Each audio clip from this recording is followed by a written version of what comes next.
Cole Harrison hauled back on the reins so hard, his horse screamed and reared hooves clawing the burning air. He'd already ridden past. Already told himself it wasn't his business that helping folks only ever left him bleeding. But the child's small body had folded into the dust behind that broken wagon, and something inside Cole Harrison snapped clean in two. He spun the horse around and drove it straight at the three laughing riders who'd left a pregnant widow to die on the road. "You cowards," he growled. "Get away from her, now." Before we ride any further into this story, if it finds a place in your heart, take a moment to subscribe and follow along all the way to the end. And leave a comment telling me the city you're watching from, so I can see just how far this story has traveled. Now let's go back to that broken road in the Arizona Territory, in the burning summer of 1879. The three riders reined up when they heard Cole coming. The one in the middle, a heavy-set man with a sunburned neck and a bottle half hid in his coat, twisted in the saddle, and grinned like the whole thing was a joke told at somebody else's expense. "Well, look here," he said. "Another fool wants to play preacher over a stranded woman. I said get away from her." Cole's voice didn't rise. That was the thing about Cole. When most men got angry, they got loud. When Cole got angry, he got quiet, and quiet from Cole Harrison was a sound that had made harder men than these back off a step. "You rode past a pregnant woman and her babies in this heat. You laughed while you did it. Now you're gonna ride on, and you're gonna do it fast." "Or what?" the second rider said. He was younger, thinner, with a rifle laid across his lap that he made a point of touching. Cole looked at that rifle. Then he looked at the young man's face, real slow, the way a man reads a page he already knows how it ends. "Son," Cole said, "you don't want to find out. I promise you that." The child in the dust hadn't moved. Cole heard the mother make a sound behind him. A broken little gasp, and he heard her scramble across the ground toward the fallen boy. And every second those three men sat there was a second longer that child lay in the sun. "I'll count it once," Cole said. "1." The heavy-set man's grin slipped. There is a moment out on the open road where three men decide whether they're brave or whether they're just loud. These three had been loud all their lives. They looked at Cole at the set of his shoulders, at the way his hand rested easy near his hip without ever quite touching iron, and they made the choice most loud men make. "Ain't worth it," the heavy-set one muttered. "Woman's half dead anyhow. Whole family's buzzard food by nightfall." "Ride," Cole said. They rode. They spat and they cursed, and one of them called back something ugly over his shoulder, but they rode, and Cole didn't watch them go. He was already off his horse and down on his knees in the dirt beside the boy. "Ma'am." He didn't look up at her. His hands were already moving, turning the child gentle, feeling the small throat for a pulse. "Ma'am, look at me. Is he yours?" "He's yes. Thomas. That's Thomas." Her voice came apart on the name. "He wouldn't drink. I told him to save the water for Lily, and he wouldn't take it for himself. He's just a boy. He's breathing." Cole said it flat and hard, the way you say a thing you need somebody to hold on to. "You hear me? He's breathing. He fainted, that's all. Heat took him down, but it didn't take him. Where's your water?" "Gone." The word was barely a whisper. 2 days gone. Cole was already reaching back for the canteen on his saddle. He got it, uncapped it, and slid one hand under the boy's neck. "Thomas." He tapped the child's cheek, not soft. "Thomas, you gotta wake up now. Come on, boy. I got water. Real water, cold from the creek this morning. But you gotta open your eyes and take it." The boy's lashes fluttered. "There you are," Cole breathed. "There you are. Slow now. Little sips. You drink it too fast, you'll bring it right back up." He tipped the canteen, and the boy drank, coughed, drank again, and Cole held him the whole while with a steadiness that didn't match a single thing about the way his own chest was hammering. Because Cole Harrison had held a small body in his arms before. He had held a boy about this size 4 years back, and that boy had not woken up. That boy had gone still in his arms in a cabin gone silent with fever, and Cole had promised himself kneeling on that cabin floor that he would never let himself feel this particular kind of terror again as long as he lived. And here it was, right here in the road, come back for him. "Ma'am, I need you to see to your daughter," Cole said, because he needed something for the mother to do with her hands, and because the little girl standing by the wagon wheel had gone a color that Cole didn't like. "Get her in the shade of the wagon. Sit her down. Can you do that?" Yes, yes." The woman moved. It seemed to cost her something enormous to look away from her son, but she did it, and she gathered the little girl in against the wagon. Cole got Thomas sitting up. The boy's eyes were clearer now, dark and enormous in a face gone gray with heat and fear. "You feel that?" Cole asked him. "That's the ground under you. You ain't going anywhere. Wiggle your toes for me." The boy wiggled his toes. "Good man." Cole almost smiled. He hadn't almost smiled in a long time. "That's a good man. Now you're gonna sit here in this little bit of shade, and you're gonna sip this water, and you're gonna watch me while I look at your sister. Can you do that job? It's an important job. Somebody's got to keep an eye on me." Thomas nodded, solemn as a judge. Cole crossed to the wagon on his knees, not standing, keeping himself down at the children's height. He'd learned that too a long time ago. Frightened children didn't want a tall man standing over them. They wanted somebody down where they were. "Now who's this?" he said. The little girl pressed herself back against her mother's side. She was maybe 5. She had her fist wound up in her mother's torn gray sleeve like she'd never let go of it again. "This is Lily," the mother said. "Lily." Cole nodded like they'd been properly introduced at a church social. "Lily, I'm Cole. Can I see how you're doing, or you want me to keep my distance?" The girl didn't answer. But she didn't shrink further either, and Cole took that for permission enough to reach out and touch the back of his fingers to her forehead. "She's cooler than the boy," he said, half to the mother, half to himself. "She's all right. You've been sharing your water with 'em, ma'am, giving yours away." The woman didn't answer. Cole looked at her then, really looked for the first time, and what he saw was a young woman heavy with child. Her lips cracked, her dress soaked through and dried stiff with sweat. Her hands blistered raw from fighting a wagon wheel that no woman in her condition should have been fighting alone. She had been dying by inches out here, and she'd been doing it quietly, and she'd been doing it so her children could have the last of the water. "You gave 'em all of it," Cole said. "It wasn't a question. Didn't you?" "They're children," she said, as if that settled it. As if that were the most obvious thing in the world. "You give the children the water." And something moved in Cole's chest that he'd thought was dead and buried. "What's your name, ma'am?" "Rebecca." She lifted her chin, and even half dead in the dust, there was steel in it. "Rebecca Dawson." "Rebecca Dawson." Cole handed her the canteen. "Drink." "The children. The children have had theirs, and there's plenty. And if you argue with me one more time about it, I'm gonna sit here in this road until sundown and we'll all bake together." Cole pushed the canteen into her blistered hands. "Drink, Mrs. Dawson. You can't take care of anybody if you're dead." She drank. She tried to be dignified about it, and she couldn't because her body was starving for it, and she drank in great heaving gulps with the water running down her chin, and when she finally lowered the canteen, she was crying without any sound at all, just tears cutting clean lines through the dust on her face. "I'm sorry," she said. "For what?" "I don't know."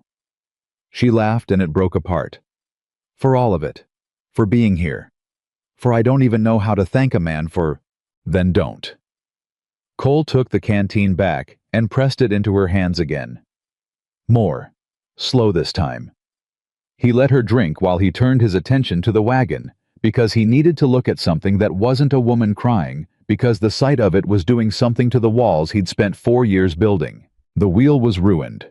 Not cracked, ruined, the spoke stove clean through the rim split. She'd been out here trying to mend a thing that could not be mended with anything short of a wheelwright and a forge. "How long you been broke down out here?" he asked. "Since yesterday. Late." Rebecca wiped her face with the back of her hand. "I thought I kept thinking someone would stop. People came by. A wagon. 2 men on horses. A whole family in a buckboard." Her voice went strange and quiet. "The family had children in the back. Little ones no older than mine. And the woman looked right at me and my babies, and they kept driving." Cole didn't say anything. There wasn't anything to say. He'd seen the same thing more times than he could count, and it never got easier to hear, and it told him something about the world that he'd made his whole life around believing. The one man, Rebecca went on, and now there was something bitter under the exhaustion. He leaned out, and he told me a woman had no business on the road alone. Said I should have known better. Said... She stopped. It doesn't matter what he said. It matters, Cole said. She looked at him. It matters, he said again, quieter. A man says a thing like that to a woman in your fix, it matters. Don't let anybody tell you it don't. You were right to be out here trying to make a life. There's nothing you should have known better about. Rebecca's mouth trembled. Where's your husband, Mrs. Dawson? The question landed in the space between them like a stone in a still pond. Dead, she said. 4 months now. Fever took him outside Santa Fe. We were he was building us a home. He'd gone ahead to file the claim, and I was to follow with the children and the wagon, and I did. I followed. Her hand went without her seeming to know it to the swell of her belly. I followed him all the way, and when I got there, he was already in the ground, and there was a man standing on our land, telling me it wasn't ours. Telling me my husband had signed it all away before he died, which was a lie. I knew it was a lie. You got proof it's a lie.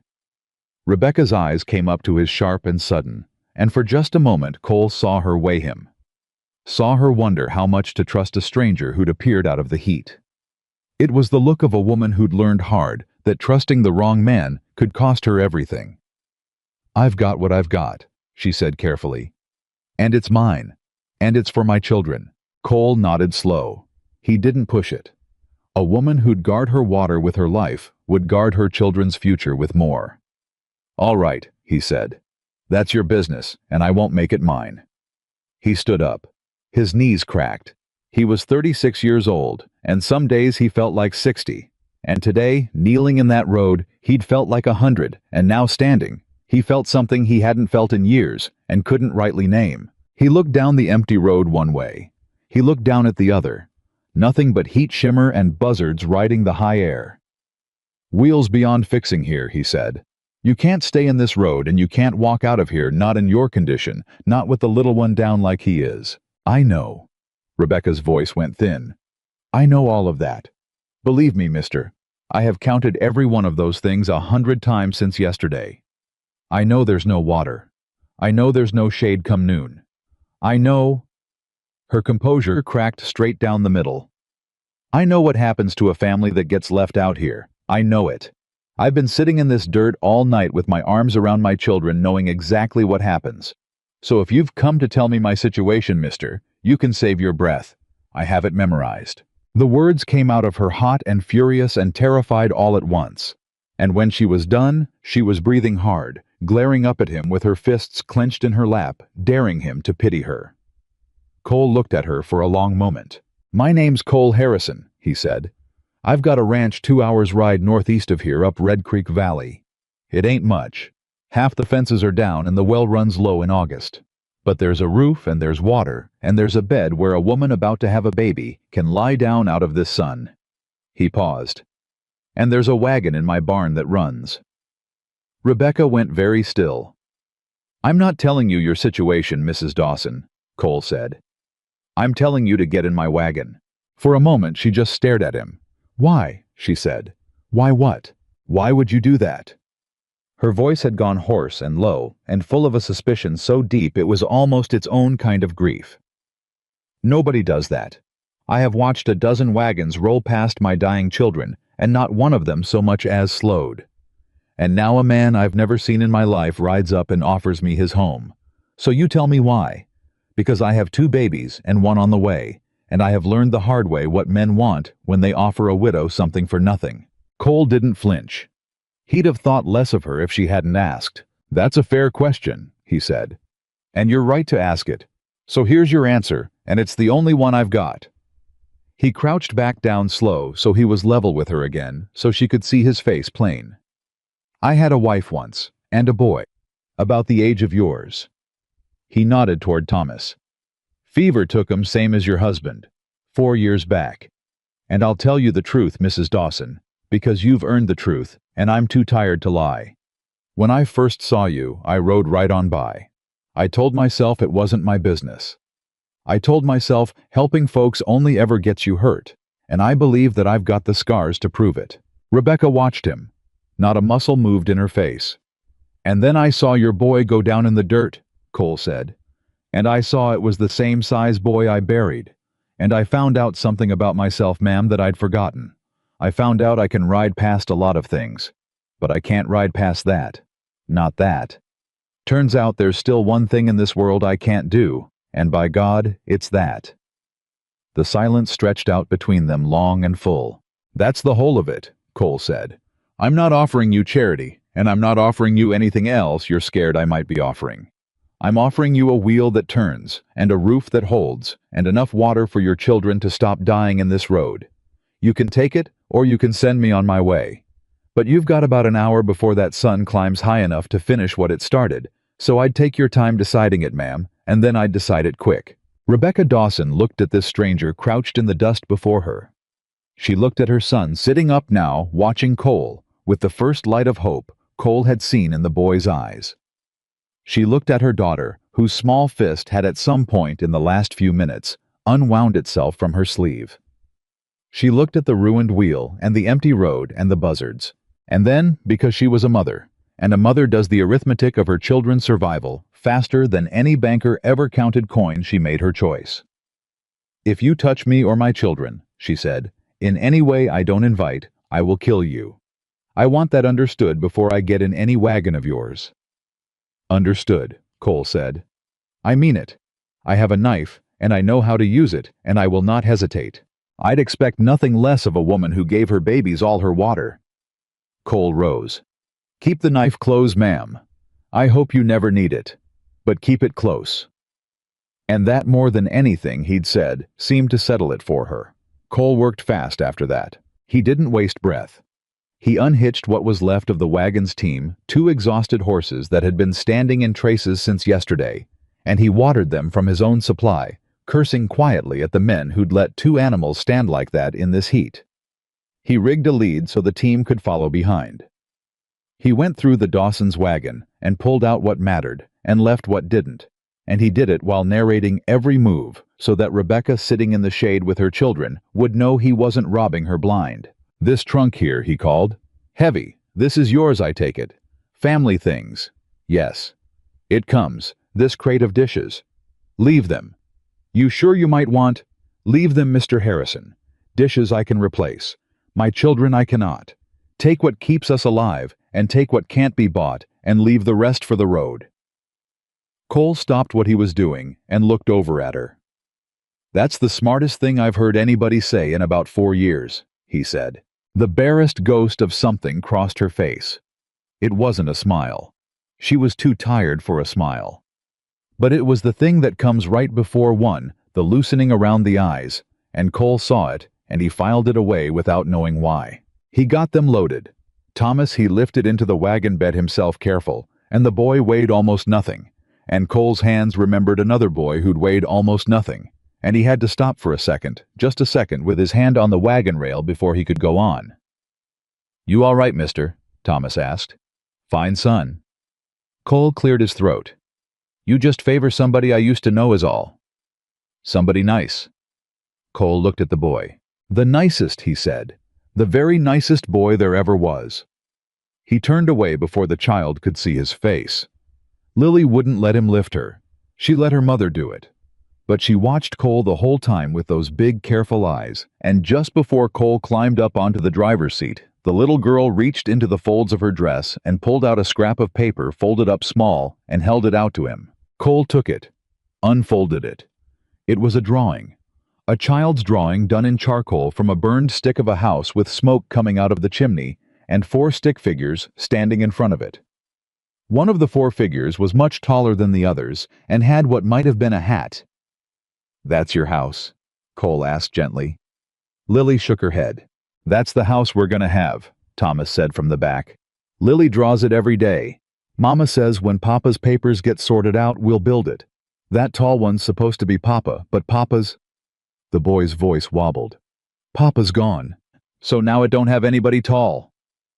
Cole looked at the drawing for a long, long time. Then he folded it back up careful along the same creases, and he handed it back to the little girl, and he said, "You hold on to that, Miss Lily. That's a fine house. That's the finest house I ever saw.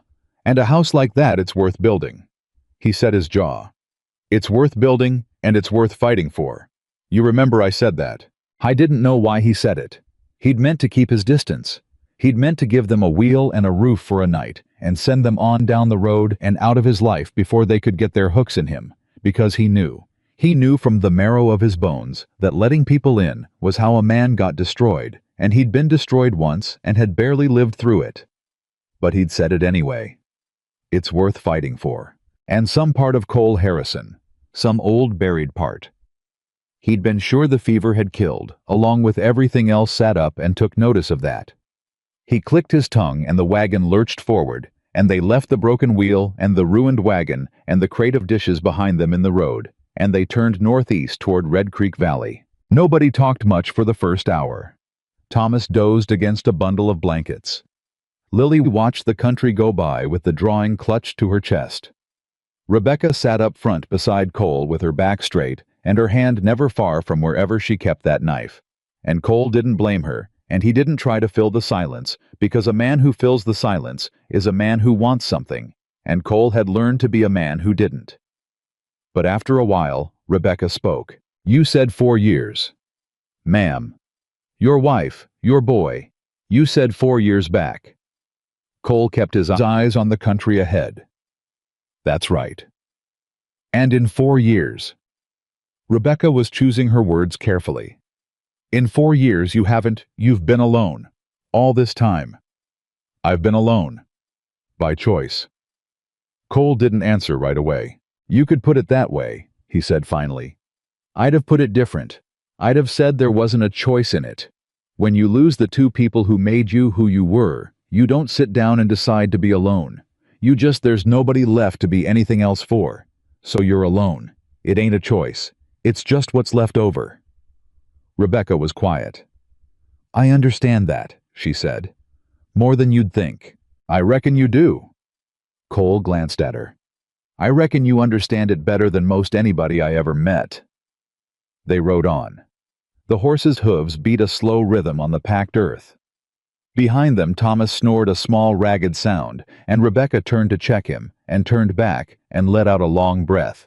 He almost died today, she said, and her voice was steady, but Cole could hear what it cost to keep it that way.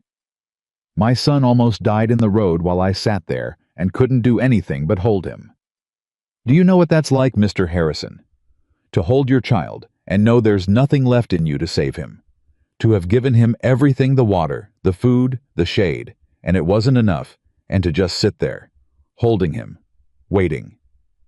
Yes, Cole said, I know exactly what that's like. And Rebecca stopped, because of course he did. She'd forgotten for a moment in her own fear who she was talking to. I'm sorry, she said. That was of course you do. I'm sorry. Don't be. Cole shifted the reins. You want to know the truth, Mrs. Dawson? In 4 years, you're the first person who's said it out loud to me. What it's like. Everybody else, they get that look, and they say they're sorry for my loss, and they change the subject fast as they can. Like grief is something you might catch off a man if you stand too close. You're the first person who just said the true thing. Said what it's like. He was quiet a moment. It's a relief is what it is, to hear somebody say the true thing. Rebecca looked at him, then really looked the way he'd looked at her back in the road. They didn't just leave me because I was a woman alone, she said low. The ones who drove past. They left me because I was trouble and grief and a hard thing to look at. People don't want to look at a widow and her hungry children. It reminds them the same thing could come for them. So they look away and they drive on, and they tell themselves a story about how I should have known better, because that story lets them believe it could never happen to their family. Her jaw tightened. I've thought about it a great deal sitting in that road. I had time to think. That's about the size of it, Cole said quietly. That's about the size of the whole world right there. But you stopped. I stopped. So what does that make you, Mr. Harrison? If everyone who drove past is the whole world, what does that make the one man who turned his horse around? Cole didn't have an answer for that. He didn't think he was anything. He'd stopped because he couldn't not stop, and that wasn't nobility, that was just a wound that hadn't healed right. He almost said so, but before he could. Thomas woke up in the back and said, "Mr. Cole, is there really water where we're going?" "There's really water, son. And I can drink as much as I want." Cole's hands tightened on the reins. "You can drink as much as you want," he said. "You can drink till you slosh when you walk. Nobody at my place ever goes thirsty, not while I've got breath. That's a promise, and I don't make promises I don't keep." "Mama," Thomas said with the wide-eyed wonder of a child who had just been told the most extraordinary thing in the world. "He says I can drink as much as I want." And Rebecca Dawson turned around to look at her son, and her face did something complicated, and she said in a voice not quite steady, "Then you drink as much as you want, baby. You drink your fill." She faced forward again.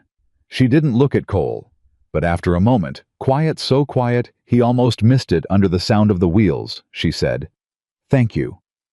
Just that. 2 words. From a proud woman who'd sworn she didn't need charity, who'd threatened to knife him.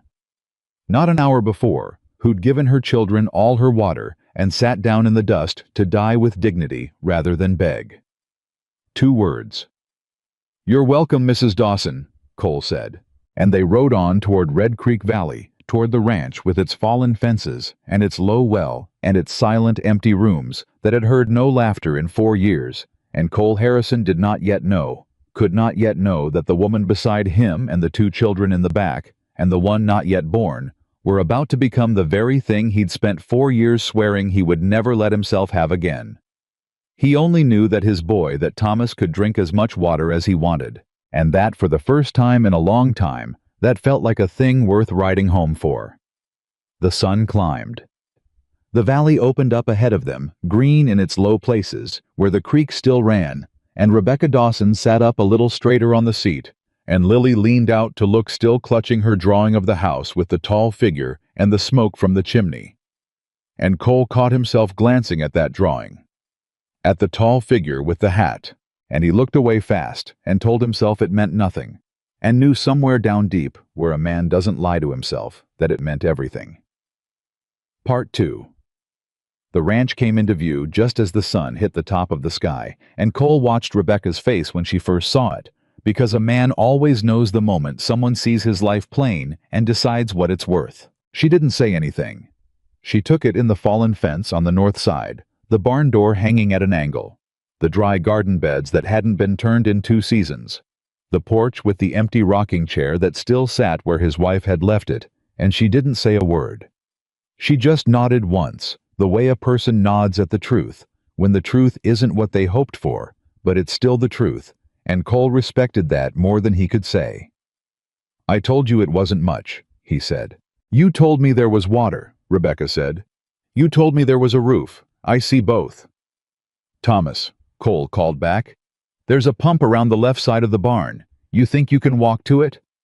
The boy was already climbing over the side of the wagon. "Thomas, wait until we stop," Rebecca started. "Let him go," Cole said quietly, and she caught herself, and Thomas hit the ground running before the wagon had fully stopped, and Cole heard the creak and gush of the pump handle, and heard the boy shout something that might have been a word, or might have just been pure happiness, and for a moment, just one. Cole had to look away at the horizon and breathe through his nose. He got Rebecca down from the wagon carefully, his hands at her waist, both of them making it a practical thing and not a moment, because they weren't yet people who could afford to make it a moment.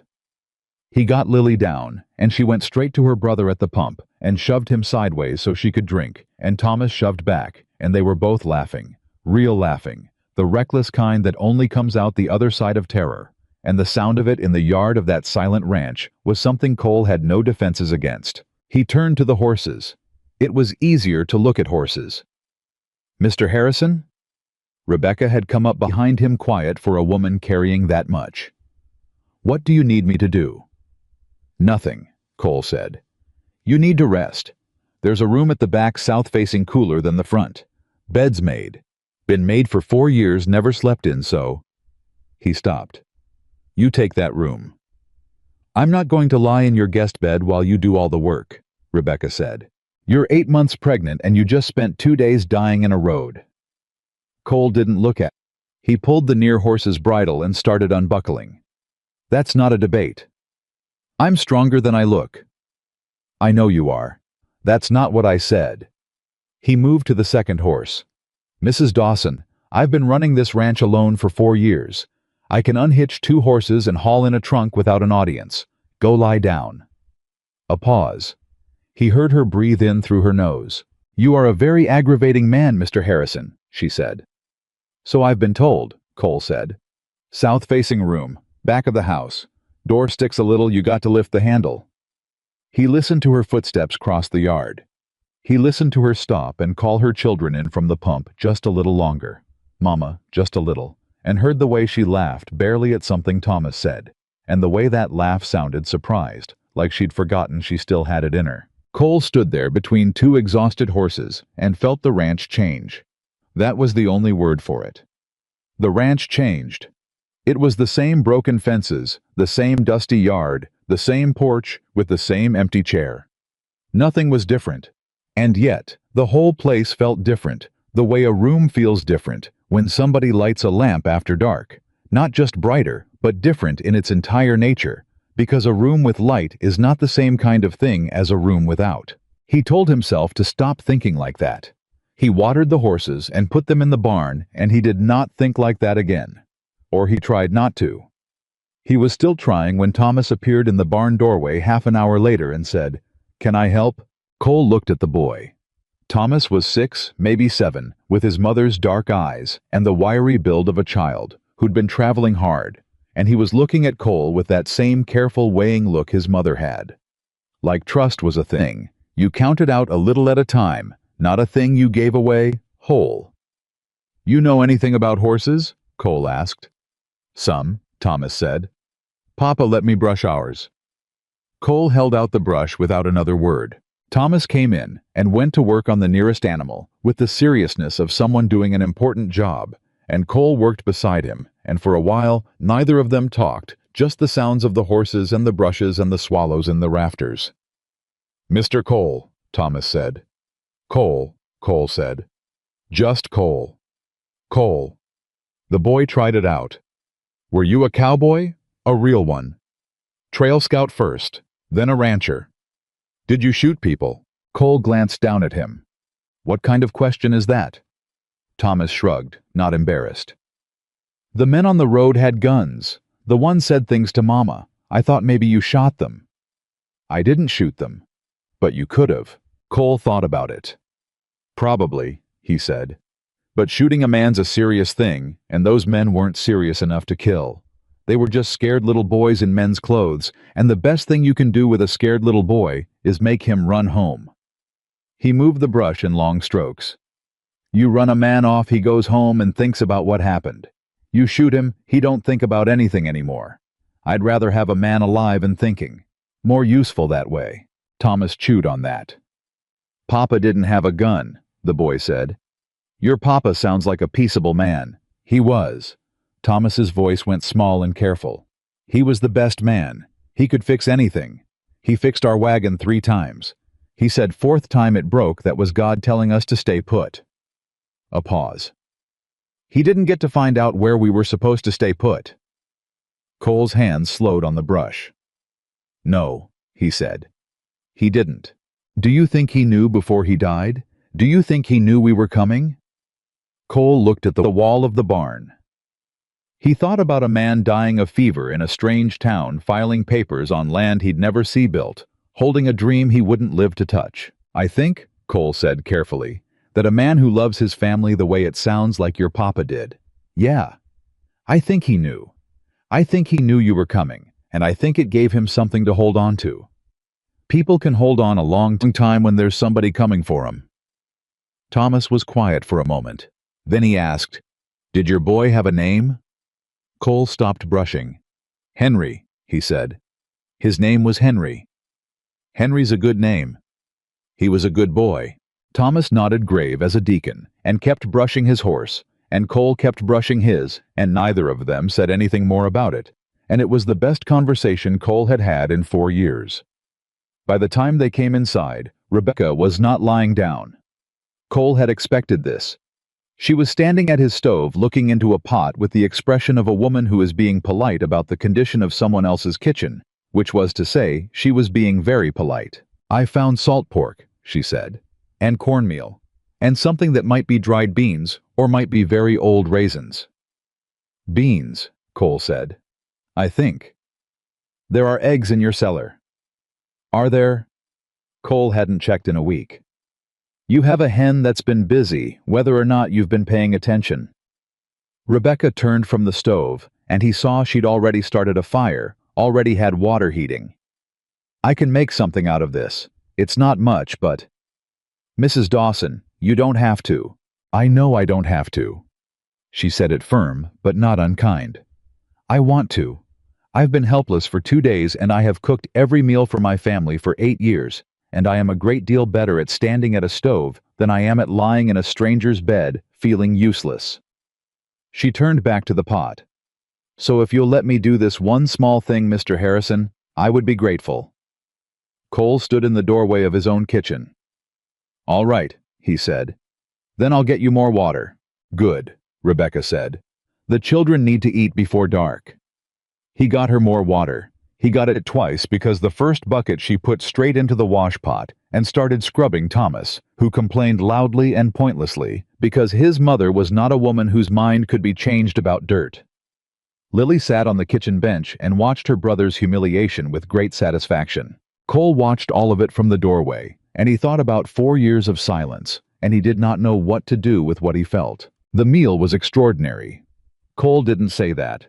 He ate it without comment because a man who makes too much of a good meal is a man who's been alone too long, and he didn't want to be that man in front of her. But the truth was, she'd made something out of almost nothing.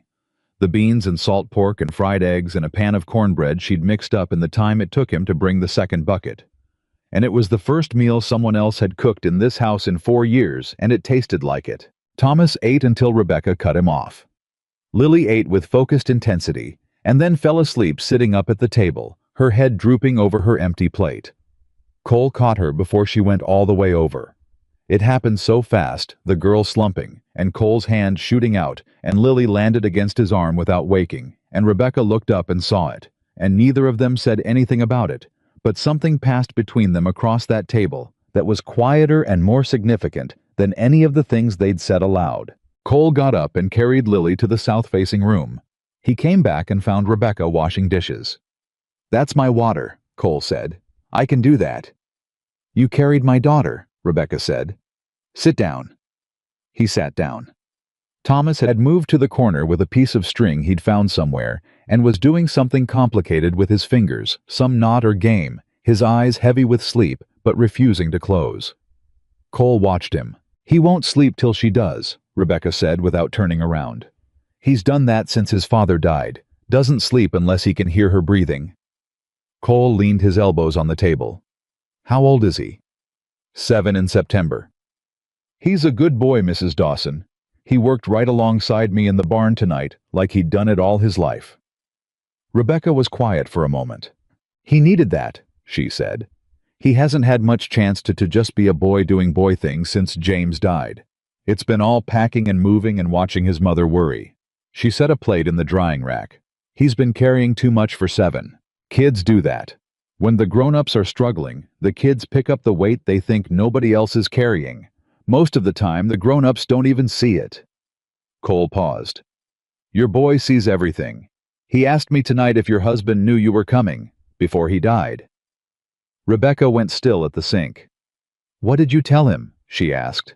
"I told him yes. I told him a man who loves his family holds on knowing they're coming." Cole looked at the table. "I hope that was the right thing to say." Rebecca didn't answer for a long moment. When she did, her voice was careful and controlled, and clearly costing her. "That was exactly the right thing," she said. "Thank you." Cole got Thomas to bed. 20 minutes later, the boy already half asleep on his feet. He led him to the other room, pulled off his boots, got him under the blanket, and the boy grabbed his wrist in the dark. "Cole," Thomas said, barely conscious. "You ain't gonna make us leave tomorrow, are you?" The words landed like a fist. "Go to sleep, son," Cole said, and he meant it, and he didn't answer the question, and it took him a long time after sitting on the porch in the dark to work out why he hadn't. He was still on the porch when Rebecca came out. He heard the door. heard her careful steps, heard her lower herself into the other chair. Not his wife's chair, the one on the other side with the slow care of a woman whose body had run out of patience for her ambitions. They sat in the dark. The creek made its sounds in the distance. An owl somewhere. The horses settling in the barn. "He asked me if I'm going to make you leave tomorrow," Cole said. "I heard him," Rebecca said. "The walls in there aren't thick." I didn't answer him. "I know." More silence. "The plan was always," Cole said, "repair the wagon, get you supplied, send you on to wherever it is you were headed." "Santa Fe," Rebecca said. "The land office. I have papers. My husband filed everything right and legal, and a man named Caleb Mercer has been sitting on our land for 3 months telling everyone James signed it over before he died, which James did not do." Her voice was hard and clear when she said the name, the hardness of someone who's been grinding a grievance to a fine edge for months. "I have the original filing. I have James's letters. I am going to walk into that land office, and I am going to prove what's mine." "Caleb Mercer," Cole said. "You know him." Cole knew the name the way you know the name of a bad season. Mercer operated across 3 territories, picking apart estates and widows' claims, doing it all through the courts and the title offices. Nothing you could call a crime and everything that was. He had lawyers, and he had money, and he had a talent for finding the exact moment when a grieving person was most desperate and least defended. "I know of him," Cole said. "Then you know he's not going to step off that land because a widow shows up with papers." Rebecca's hands were folded in her lap tight. "I know that too. I'm not naive, Mr. Harrison. I know what I'm walking into. And you're walking into it anyway. It's my children's land." She said it the same way she'd said you give the children the water, like it was the only equation that existed. "James is dead. I can't bring him back. But I can build what he built the claim for. I can stand in that land office, and I can fight for what belongs to my family. And if a man like Mercer thinks a pregnant widow is going to fold when he gets loud, then a man like Mercer doesn't know anything about pregnant widows." Cole looked at the dark yard. "I thought about Caleb Mercer, and he thought about Rebecca Dawson going to Santa Fe alone, and he thought about the baby that was coming sooner than either of them was saying aloud. And he thought about how the world treated a woman alone with no husband and no property, and a brand new infant, and no one standing beside her. And he thought about Thomas asking him in the dark if they had to leave tomorrow. 'The wagon needs a new wheel,' Cole said, 'and the axle wants looking at. And those horses of yours have got to rest before they pull anything.'" Rebecca turned her head toward him in the dark. "And you're going to need supplies for the road," Cole said. "Proper ones. Water, food, medical things, because that baby isn't waiting on Santa Fe's schedule." He paused. "Figure it'll take at least a week, maybe 2 before everything's ready." The silence stretched out. "A week," Rebecca said slowly. "Or 2. "Mr. Harrison," Rebecca said, and her voice had gone very careful and very quiet. "Are you finding reasons to keep us here?" Cole looked at the stars. "I'm a practical man, Mrs. Dawson," he said. "I'm just going down the list of things that need doing before you can safely put those children back on a road. That's all this is." Another silence. "All right," Rebecca said. "All right. All right?" She shifted in the chair. "Then in the morning I'll see about that garden. You've got perfectly good beds going to waste." "You don't have to." "I know I don't have to," Rebecca said, and it was almost the sound of someone who was fighting a smile. "Good night, Mr. Harrison." "Good night, Mrs. Dawson." She went inside. Cole sat on the porch a while longer in the dark, and the cricket sound, and he did not think about his wife, which meant he was thinking about her every second, and he did not think about Henry, which meant Henry was right there at the back of everything, and he told himself firmly that this was a practical matter of wagon repair and road readiness and nothing else. Then he went to bed. He slept better than he had in 4 years. He did not examine that. He simply noted it and let it be. The next morning, he woke to the smell of coffee and the sound of Thomas talking to the hens and the sound of Lily dragging something across the kitchen floor and the sound of Rebecca's voice saying, "Lily, what are you doing with that chair?" and Lily apparently not answering in words. And Cole lay in his bed looking at the ceiling of his own house and breathing like a man who had just remembered what breathing was for. He got up. He did not let himself linger over it. The weeks that followed had a shape Cole hadn't expected. Not easy, because nothing about two wounded people sharing a space is easy, and not simple, because Rebecca Dawson was never going to be a simple thing, but it had a shape, a rhythm, and Cole had forgotten how much a life needed rhythm. She was in the garden every morning before he was up working in the early cool, and he had to physically stop himself from pointing out that she shouldn't be on her knees in the dirt at 8 months, and instead started leaving a kneeling pad by the back door without comment, and she used it without comment, and neither of them said anything about it, and both of them understood perfectly. Thomas became his shadow.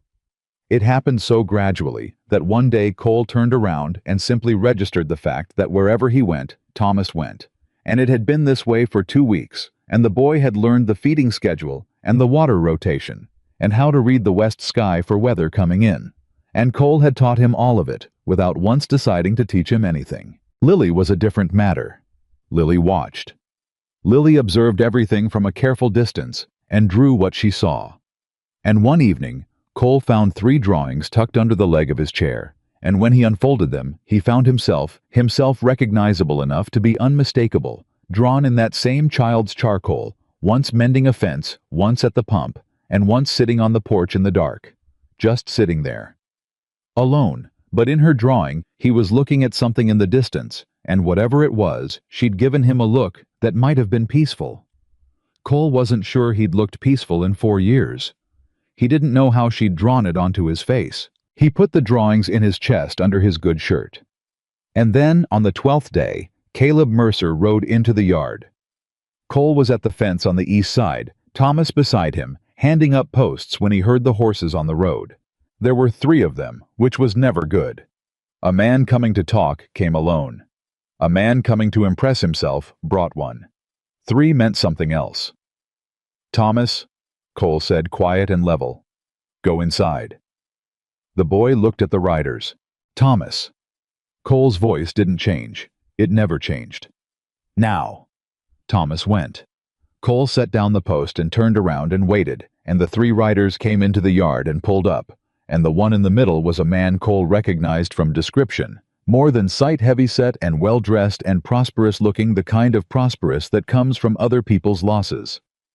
He had the smooth face of a man who sleeps well, which told Cole everything about the kind of man he was. "Cole Harrison," Mercer said. "That's right," Cole said. "Name's Caleb Mercer."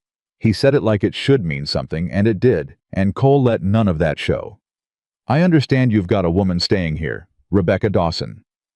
"I've got guests," Cole said. "What's your business with them?" Mercer smiled.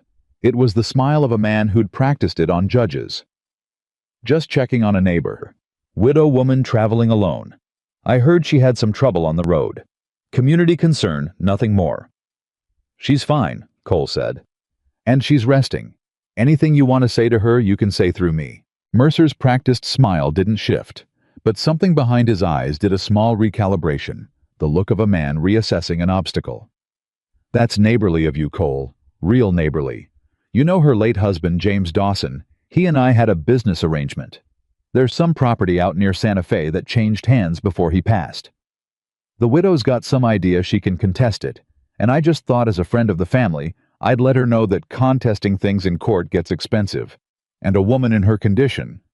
He trailed off in a way designed to fill itself with implications. "A woman in her condition," Cole repeated.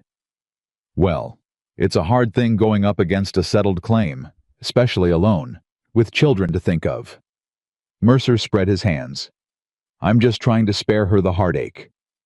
Cole looked at this man for a long, quiet moment. "Mr. Mercer," he said, "I know what you are. I know what you do.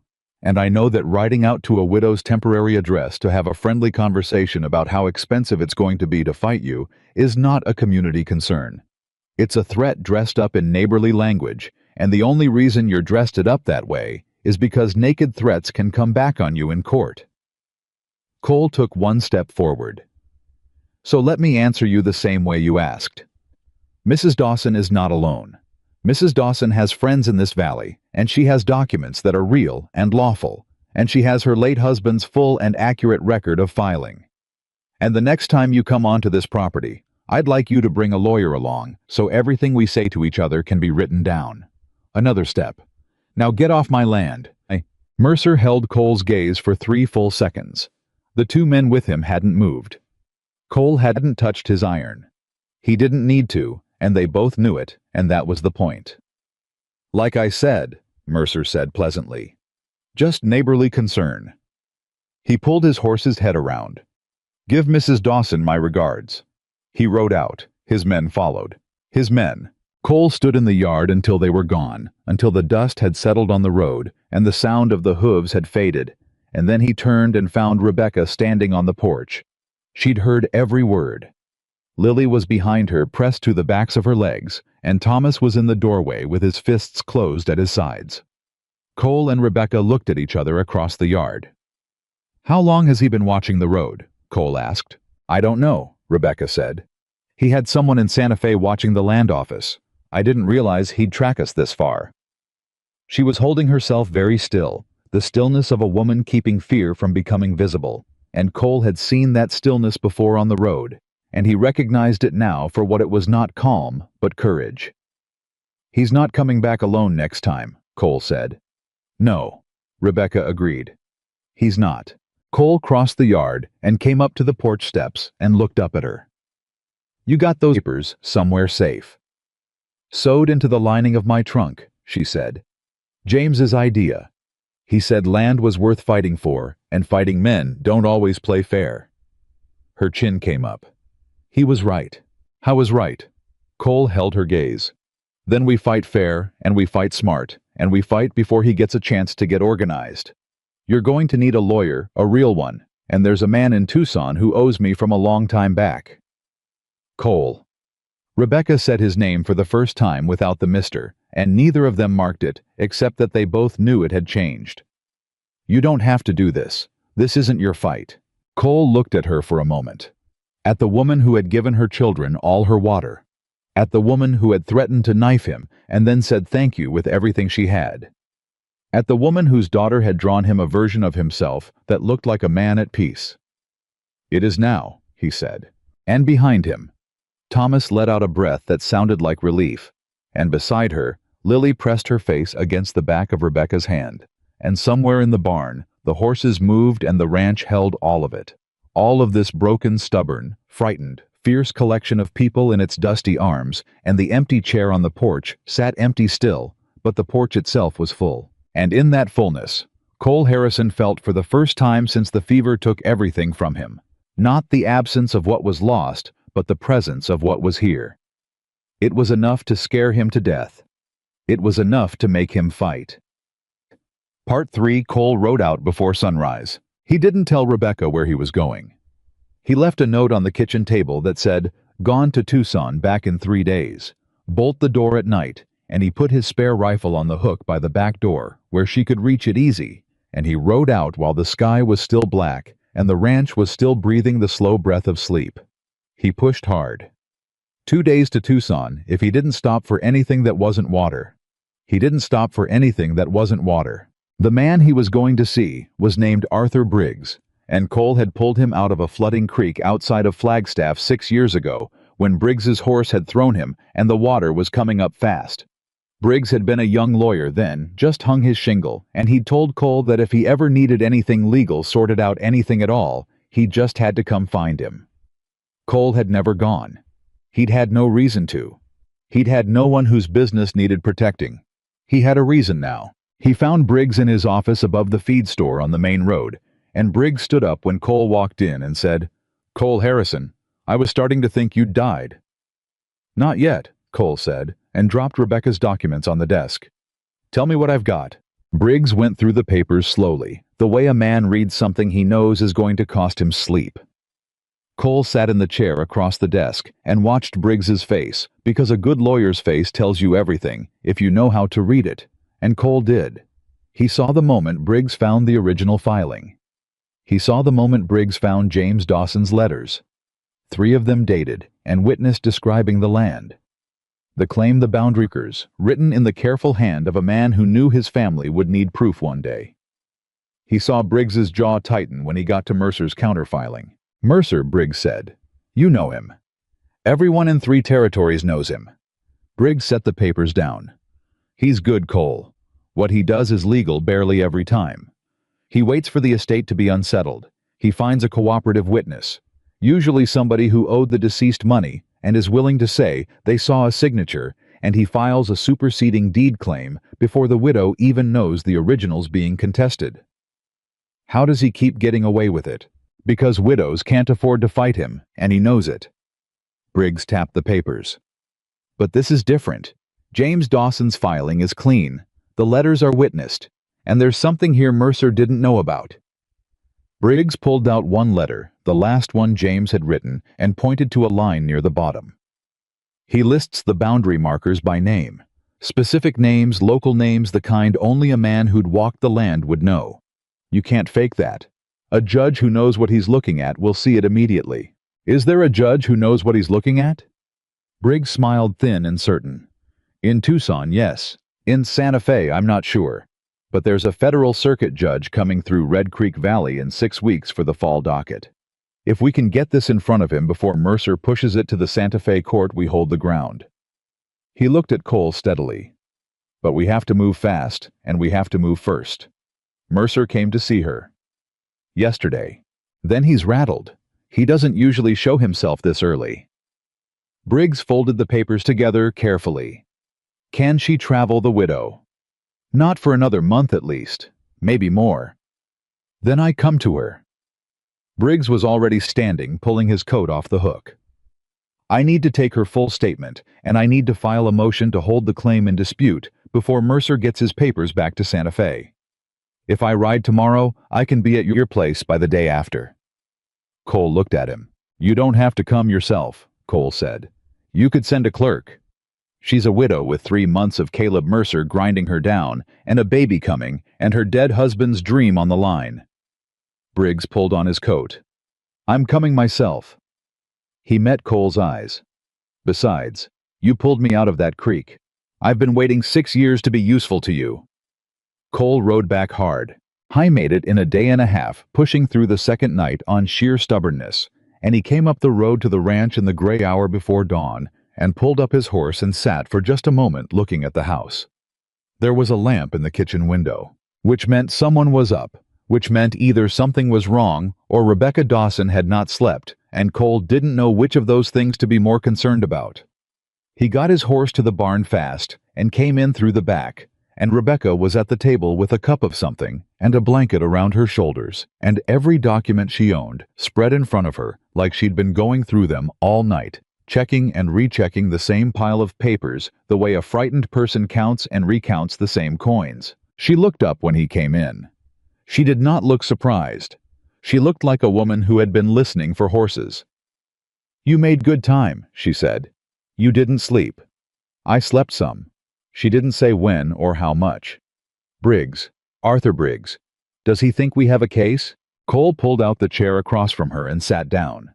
He was exhausted in a way that went past his body, but he could see in her face that she'd been sitting with this alone for a day and a half, and she needed the truth before she needed anything else. He thinks we have a good case, Cole said. He thinks James's filing is clean and the letters prove what they need to prove. But it's got to be in front of the right judge, and there's a window to hit before Mercer gets organized, and Briggs is coming here the day after tomorrow to take your statement. Something moved through Rebecca's face. Not relief she wasn't there yet, but the letting go of a particular kind of tension, the kind you hold for so long, you stop knowing you're holding it. He's coming here, she said. You convinced him to come here. He didn't need convincing. Cole, her voice was quiet and direct. What did you offer him? Nothing. I pulled him out of a flooding creek 6 years ago, and he's been looking for a way to call it even ever since. Cole leaned back. Some people are like that. They don't forget when somebody's decent to them. Rebecca looked at him for a moment, and then she looked down at James's letters on the table, the careful handwriting, the witness signatures at the bottom. He wrote these to me, she said. Every week the whole time he was ahead of us filing and scouting and building. Every week a letter. Her finger rested on the paper without quite touching it. I've read so many times the paper's going soft on the folds. She looked up. He knew. He wrote in his last letter 2 weeks before he died. He said, "Rebecca, if anything happens, and I'm not there when you arrive, you go to the land office, and you stand your ground." He wrote those words, "Stand your ground," like he was already thinking about it, like he already knew. Smart man, Cole said. He was. She folded the letter back carefully along its soft creases. He was the kind of man who thought about every possible thing, so that the people he loved didn't have to be caught without a plan. He was so careful. I was so... She stopped. It didn't save him. No, Cole said. It didn't. Being careful doesn't save you, Rebecca said. And she wasn't talking to Cole anymore. She was talking to the thing she'd been sitting up with all night. Being good doesn't save you. Being a loving father and a faithful husband and a man who writes letters every week and files everything right and legal and proper, none of it saves you. The fever doesn't care how good you are. No, Cole said. It doesn't. How do you live with that? The question was bare and direct, and she asked it like someone who had been carrying it for 4 months and could not carry it one more night alone. Cole was quiet for a moment. You don't figure it out, he said. That's the thing nobody tells you. You don't get to the other side of it where it makes sense. You carry it. And at first it's so heavy you think it's going to break you flat. And then one day it's still heavy, but you've grown stronger than you knew you were going to get, and you can carry it and still stand up. And then one day... He stopped. One day, something happens that makes you understand that carrying it was the point. That the weight of losing somebody is just the love that didn't have anywhere else to go. And it's not comfort exactly, but it's true. And true helps more than comfort in my experience. Rebecca sat with that. Outside the sky was starting to lighten, not dawn yet, but the suggestion of it, the world beginning to remember. There was such a thing as morning. The love that didn't have anywhere else to go, she repeated. It's the only thing that made sense to me, Cole said. When Henry died, I thought the grief was going to kill me, and then I thought it might be better if it did. And then one night I was sitting on the porch in the dark and I thought, all this pain is just because I loved him that much. And if I hadn't loved him that much, it wouldn't hurt this much.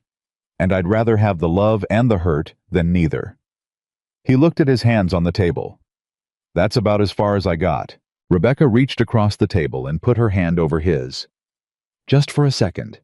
Just brief enough that they could both pretend it was a practical thing. James would have liked you, she said. Cole looked at the table. I'd have liked him, he said. Any man who tells his wife to stand her ground, I'd have liked him fine. Rebecca took her hand back and stood slowly with the great effort of a woman in the final weeks of carrying a life, and she went to the stove and put on more coffee, and Cole sat there and breathed, and neither of them said anything more, and the kitchen filled with the smell of coffee and the slowly growing light. And it was the most at home Cole had felt in his own house in 4 years. Which was exactly when they heard the horses. Not 1 or 2, more. Coming fast and not from the road, but from the east pasture, which meant they'd come around wide, which meant they'd been watching, which meant this was not a social call. Cole was on his feet before the sound fully registered. Get the children, he said. Right now. Back room floor away from the window. Go. Cole. Go, Rebecca. She went. She went fast, and Cole heard her voice in the back room low and urgent, and he heard Thomas's startled voice, and then heard it go quiet, as she said something he couldn't make out, and then he was at the front window in the dark, watching the yard. 4 riders, no 5. Coming into the yard like they owned it, spreading out as they came in the way men spread out when they've done this before, and know how to cover the exits. One went to the barn. One went to the side of the house. Mercer himself came up the middle, and in the pre-dawn gray, he looked different from the smooth-faced man who'd ridden in yesterday with his neighborly smile. He looked like what he was. Cole picked up the spare rifle. He went to the door. He didn't open it. He stood to the side of it, back against the wall, and when Mercer called out, "Harrison, let's talk like reasonable men," Cole answered through the wood without showing himself. "You brought 5 men for a talk," Cole said. "That's not a talk, that's a statement." "What are you stating, Mercer?" "I'm stating that the woman in your house has property that belongs to me, and the longer this drags out, the worse it gets for everyone." Mercer's voice was easy, almost bored the voice of a man making a business proposal. "I'm willing to offer her compensation. Real money, Harrison. Enough for a widow with children to start clean somewhere decent. All she does is withdraw the claim and sign over the filing. And if she says no..." A pause. "Then things get complicated," Mercer said. Cole heard the man at the side of the house move. He heard a boot on the porch board, and he was through the door before he'd finished deciding to go.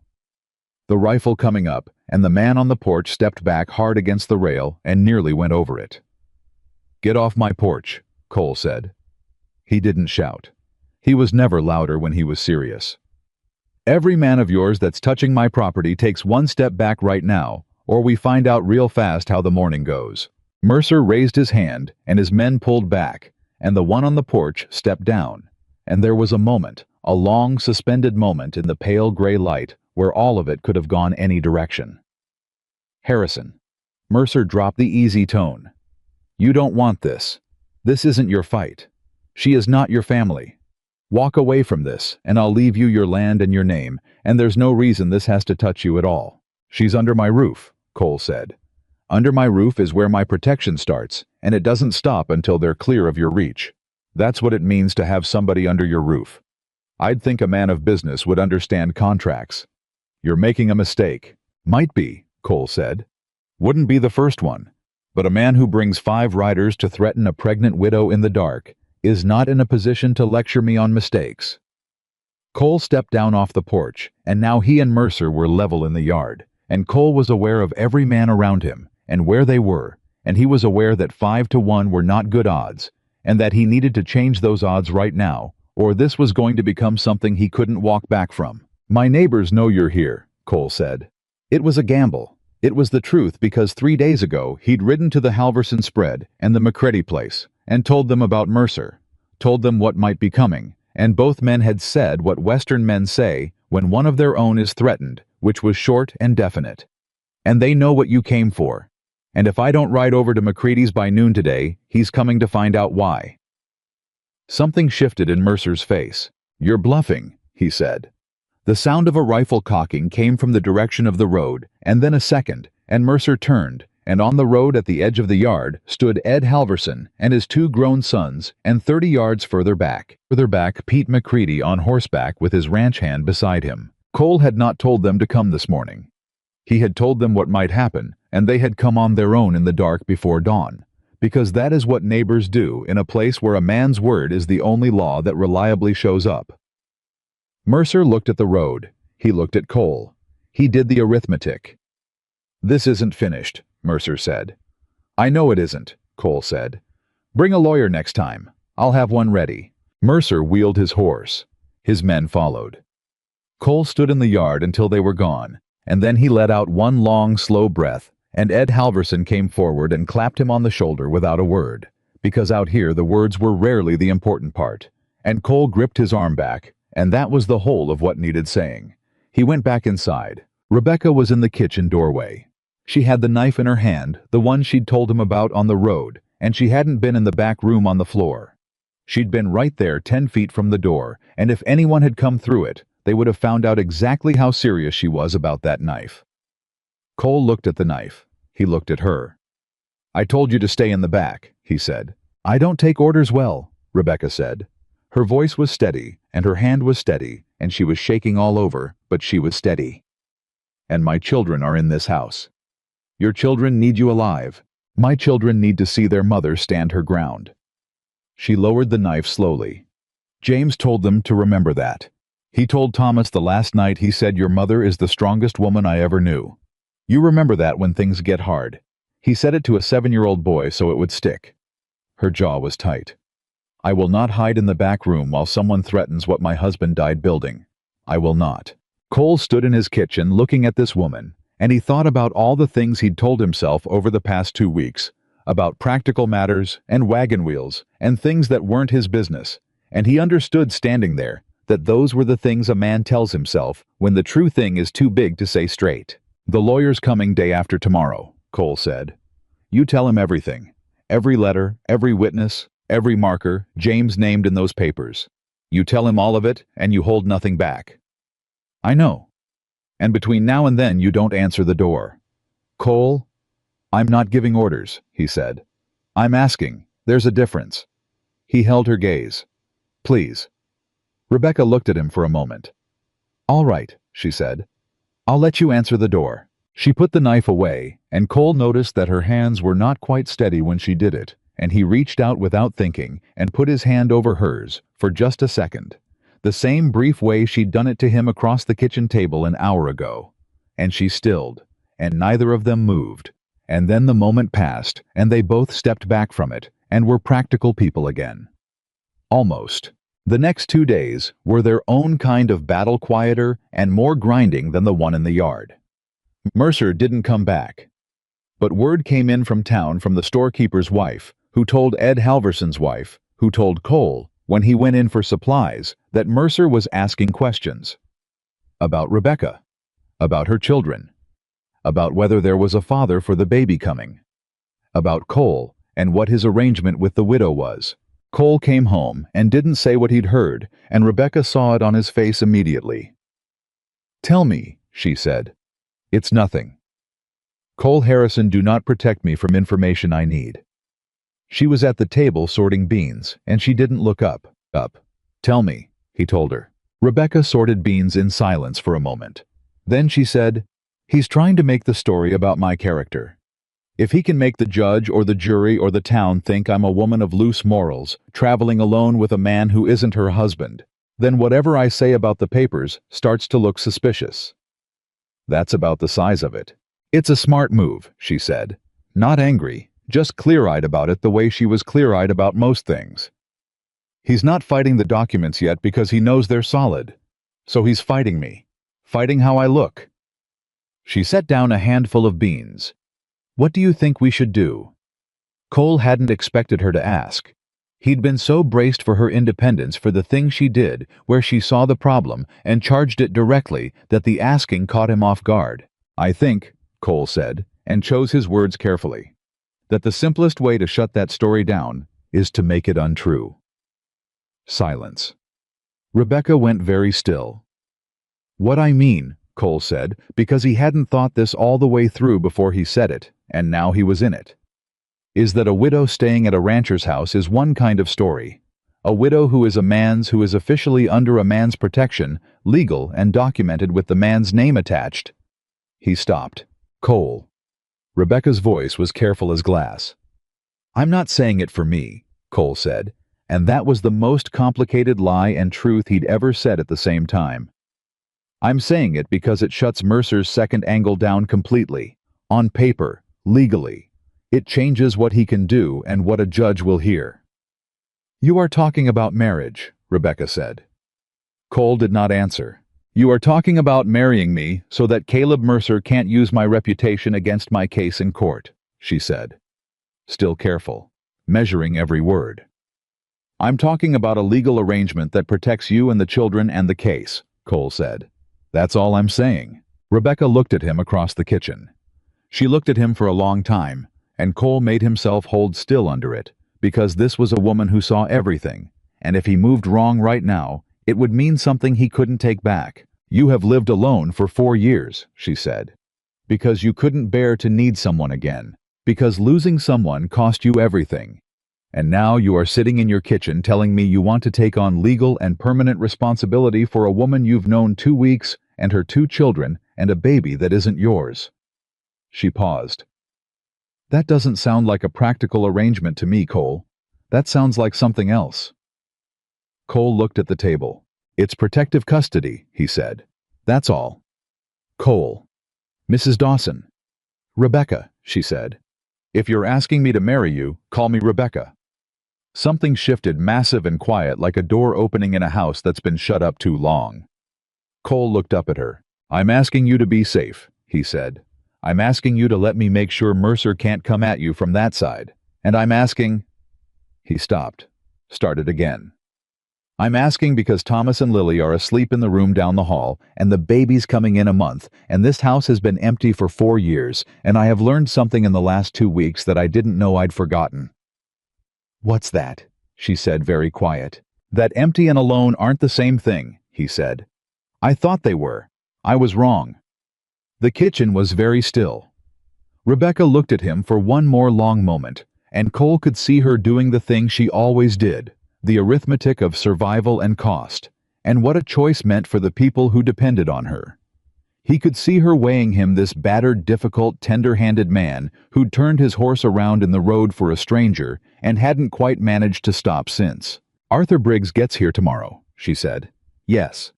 We'll talk to him tomorrow, about the case and about the other thing." "All right," Cole said. "And Cole." "Yeah. Whatever this is," Rebecca said, and she was looking at him straight and plain. "Whatever arrangement or protection or—" She paused, and something in her voice changed. Something soft and old and not quite buried. "Whatever it is, you should know that my children already love you. Thomas has talked about you every single day. And Lily has drawn your face more times than she ever drew her own father's. And I think she does it because you look at her like she matters." Her voice went steady, the way it went steady when something was costing her everything. "So whatever you're offering Cole Harrison, it's not a small thing you're offering. And I don't want you to offer it unless you mean it all the way down." Cole stood up from the table. He crossed the kitchen. He stopped in front of her close enough that she had to look up to meet his eyes. "I mean it all the way down," he said. And from the back of the house, entirely too awake for the middle of the night, Thomas's voice came floating through the wall. "Mama, are you and Cole getting married?"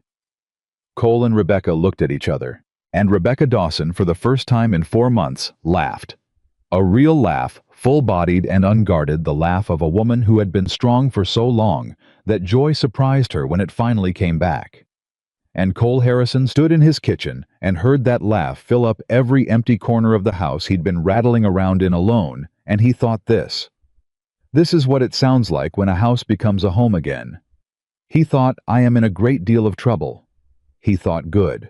The next morning, Arthur Briggs arrived, and he was exactly the kind of lawyer a situation like this needed, sharp and quiet and unhurried in the way of a man who knows that the law is mostly patience, and he sat across from Rebecca for 3 hours and went through every document and took down her full statement and asked questions that made her pause and think and answer in ways she hadn't thought to frame before. Cole kept the children outside.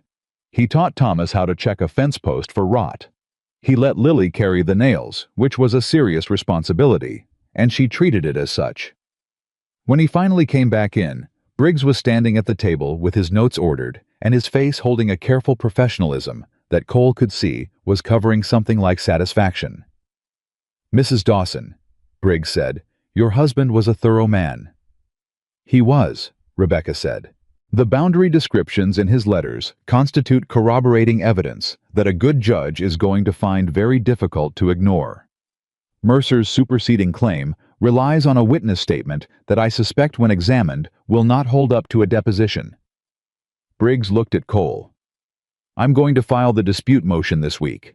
I'll name a John Doe counter-witness, because I don't yet have evidence of who Mercer's witness is, but the motion establishes the timeline and forces him to respond legally, rather than through—" Briggs made a gesture toward the yard, toward the place where 5 riders had stood in the dark 2 mornings ago. "Good," Cole said. Briggs looked between them. He was too professional to ask, and too perceptive not to notice something in the air of that kitchen, but he left it alone. He told Rebecca the next steps, and what to expect, and when to expect it, and he shook hands with Cole on the way out, and at the door he turned back and said, "The circuit judge comes through Red Creek Valley in 6 weeks. This will be ready for him." He nodded at Rebecca. "Stand your ground, Mrs. Dawson." Her eyes went bright for just a second. "That's what my husband told me," she said. "Smart man," Briggs said. And then he was gone, and Cole and Rebecca were standing in the kitchen, and the legal machinery was in motion, and Mercer knew it, and everything from here was going to move fast and harder than what had come before, and they both knew that too. What neither of them had said aloud, yet not quite not in the full light of day, was that they were going to face all of it together.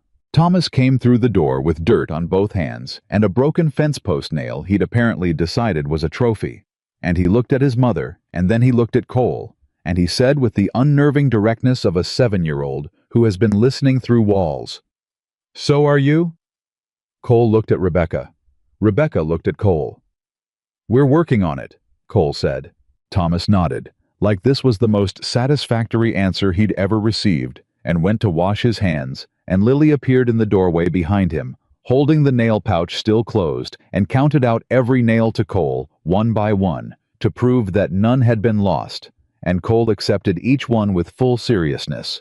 And Rebecca watched this, and pressed her hand flat against her heart, like something inside it had shifted its weight. Like something that had been sitting crooked for 4 months had just very quietly found its place. Outside, the east wind came in off the valley, and the ranch that had been silent for 4 years held its people in the last of the summer afternoon, and 6 weeks was not very long, and Caleb Mercer was not finished, and there were harder things still coming down that road. But right now, in this moment, a man who had learned that empty and alone were not the same thing stood in a kitchen that smelled like coffee and dust, and the particular warmth of a house that has children in it. And he was not empty, and he was not alone, and he held 17 fence post nails in both hands like they were the most valuable things he'd ever been trusted with, which in all the ways that mattered, they were. Part 4. The wedding happened on a Tuesday. There was no ceremony to speak of, no flowers, no guests beyond Ed Halverson and his wife Martha, who stood as witnesses, and Pete McCready, who came because Ed told him to, and stayed because Martha made him. The traveling preacher who came through Red Creek Valley every 6 weeks happened to be 3 days early, which Rebecca said was providence, and Cole said was convenient, and Thomas said was perfect, and Lily drew a picture of it before it happened, and somehow got it almost exactly right. Cole wore his good shirt. Rebecca wore the blue dress she'd been saving at the bottom of the trunk for a reason she hadn't known yet. And when she came out of the back room in it, Martha Halverson put her hand over her mouth, and Ed looked at the ceiling, and Pete McCready found something extremely interesting to examine on the floorboards.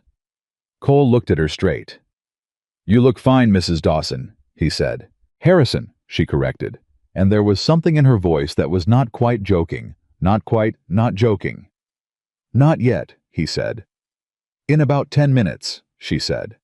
And the preacher cleared his throat. It was a short service.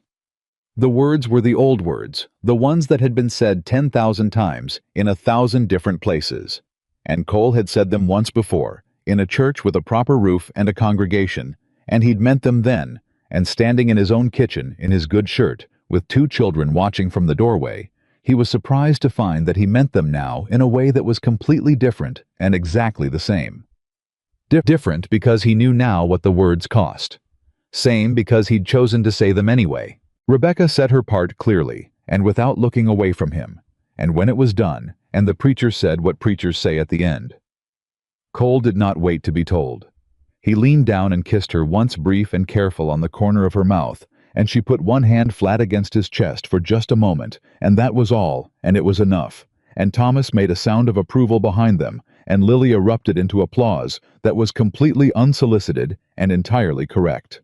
Martha Halverson had brought a cake. Where she'd gotten the ingredients on 3 days' notice, Cole would never know, but it was a real cake, and Thomas ate a piece and a half before anyone told him to slow down, and Lily ate hers with the systematic focus she brought to everything she considered important.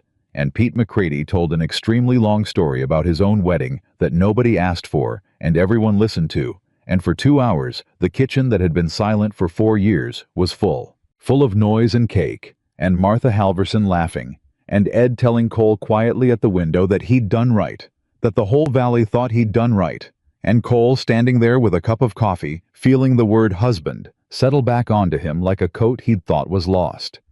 It fit differently than before. Before, it had been the easiest thing in the world. A thing he'd walked into at 28 without understanding what he was promising. Now he understood exactly what he was promising. Understood the weight and the risk and the specific way a man can be destroyed by love. And he was promising it anyway. And the difference between the first time and this time was the difference between a boy jumping into water because it looked cool, and a man who had nearly drowned once lowering himself in because someone he cared about was already out there. How was in the water? He was not sorry. After the guests went home, and the children were in bed, and the kitchen was clean, Cole and Rebecca sat at the table in the quiet, and it was the same quiet they'd shared before, but different now, changed at its edges, and neither of them named that. Briggs says the motion is filed, Rebecca said. He sent word yesterday. Mercer will know by now. He knew before the ink dried. He's got somebody in the clerk's office, I'd bet on it. Cole wrapped both hands around his cup. He's going to come back hard, not riders in the yard, through the court. Good, Rebecca said, and she meant it. That's the ground I want to fight him on. The circuit judge comes in 4 weeks. Then we have 4 weeks. She looked at her hands on the table.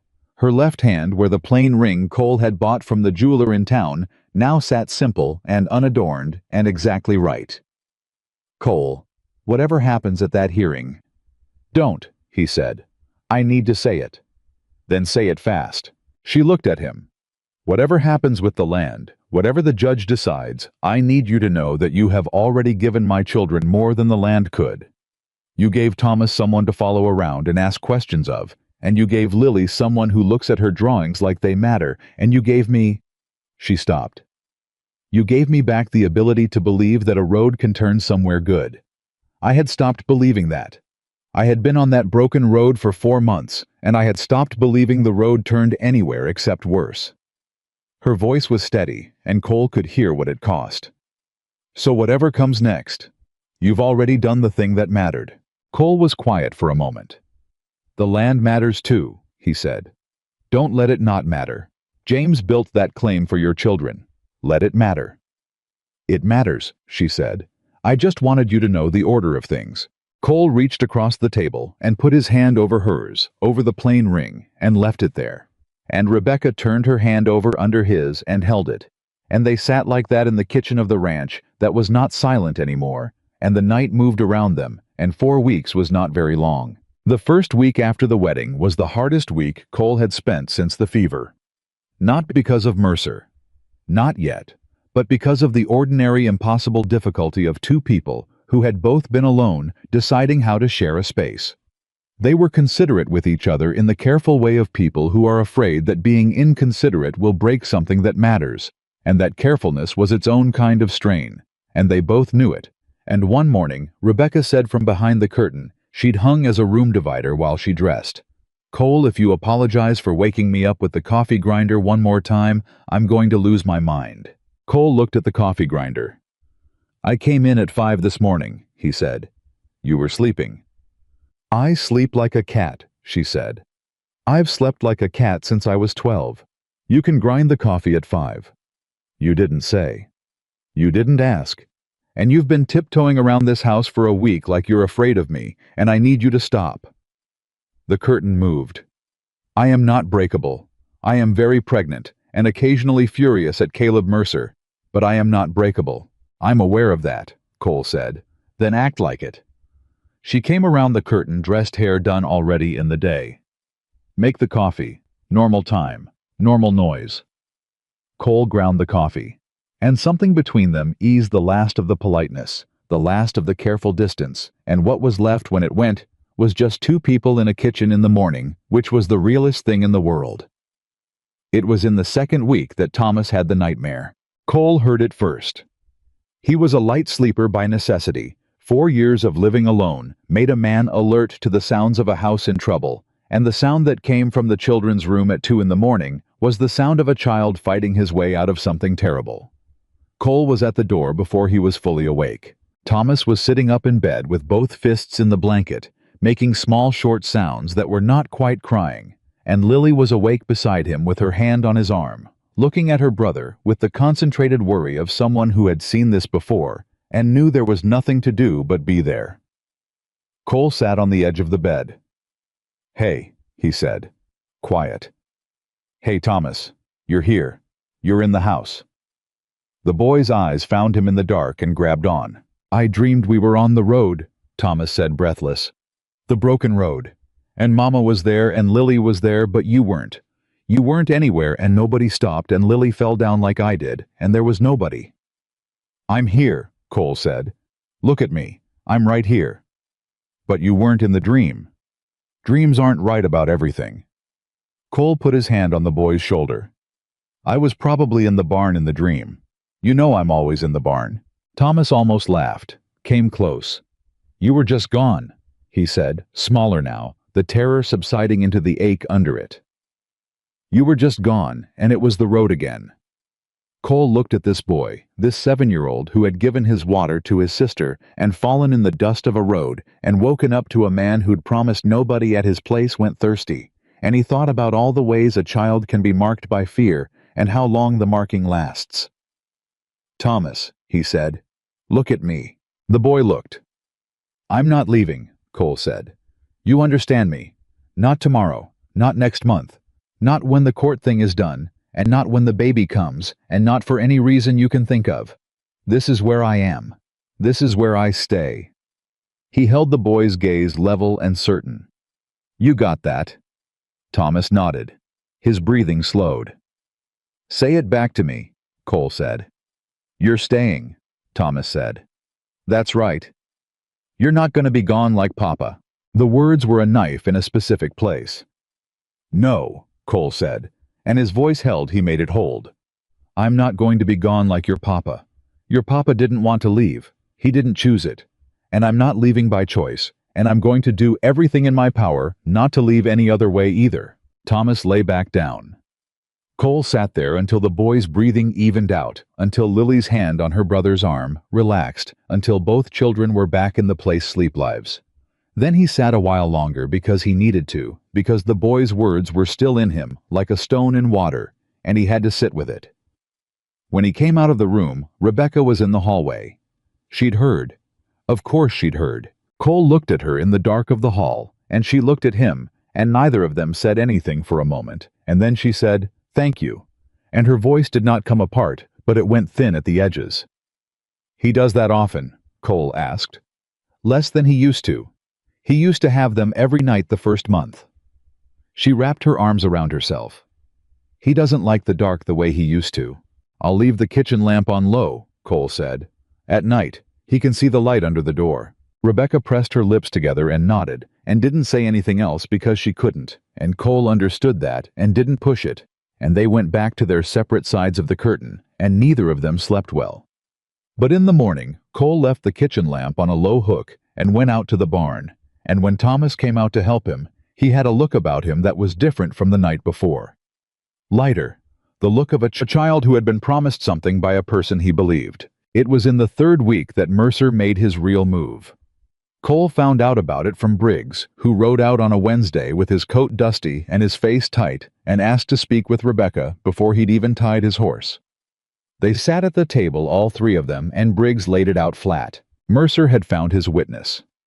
Not the one they'd been expecting, not a business associate or a creditor. The witness Mercer had filed with the Santa Fe court was a man named Doyle Greer, who claimed to have been present at the signing of a second deed, transferring the Dawson land claim to Mercer's holding company, signed by James Dawson himself, dated 3 weeks before James died.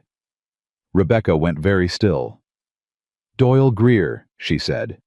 "You know him?" Briggs asked. "How was a man my husband hired briefly early on, to help clear the claim land." Her voice was measured and flat in the way of a person keeping something very controlled. "James let him go after 2 weeks. He said Greer was dishonest. He wouldn't say more than that. Mercer found him." Cole looked at Briggs. "How solid is the statement?" "It's signed and notarized, and the notary is a man in Santa Fe who has done business with Mercer's people before." Briggs drummed his fingers once on the table and stopped. "Here's the problem. The document itself, the alleged second deed. It's a good forgery, not perfect but good enough that a district judge who doesn't know handwriting analysis is going to have to make a judgment call." "But the circuit judge," Cole said. "The circuit judge has seen forgeries before. That's what I'm banking on." Briggs looked at Rebecca. "But there's more." "Say it," Rebecca said. "Greer claims that James Dawson told him in the week before he died that he was transferring the land because he didn't believe his wife would be capable of managing a frontier claim alone with children and one coming." Briggs said it clean and fast, the way you say something that's going to hurt, and saying it fast is the only mercy you can give. That the claim was too much for a woman in her condition, and James wanted to ensure it went to someone who could work it. The kitchen went silent. Rebecca sat with that for 3 seconds. Cole counted them. "James said no such thing," she said. "I know. My husband spent the last year of his life building that claim so that his children would have something. He wrote me letters every week telling me to stand my ground and fight for it." Her voice was still even. It was the stillness of a woman who is deciding whether to be angry or whether to be something more useful than angry. A man who believed his wife couldn't handle a frontier claim does not tell his wife in his dying letters to stand her ground. "I know," Briggs said. "And that's our answer to it. We put the letters in front of the judge, and we let James Dawson answer Doyle Greer in his own hand and his own words." He leaned forward. "But Rebecca Mercer's people may try to use this in the court of public opinion too. Before the hearing, they may start letting this story circulate. That James didn't believe you could do it. That you're here because some cowboy took pity on you. That this is a woman grasping at a claim her husband didn't intend her to have." Cole's jaw tightened. "Let them," Rebecca said. Her chin came up. "Let them say all of it, and I'll walk into that courtroom with James's letters, and I'll stand up in front of that judge and anyone else who wants to listen, and I will tell them what my husband believed about me in his own words. I'll let James speak." She looked at Cole.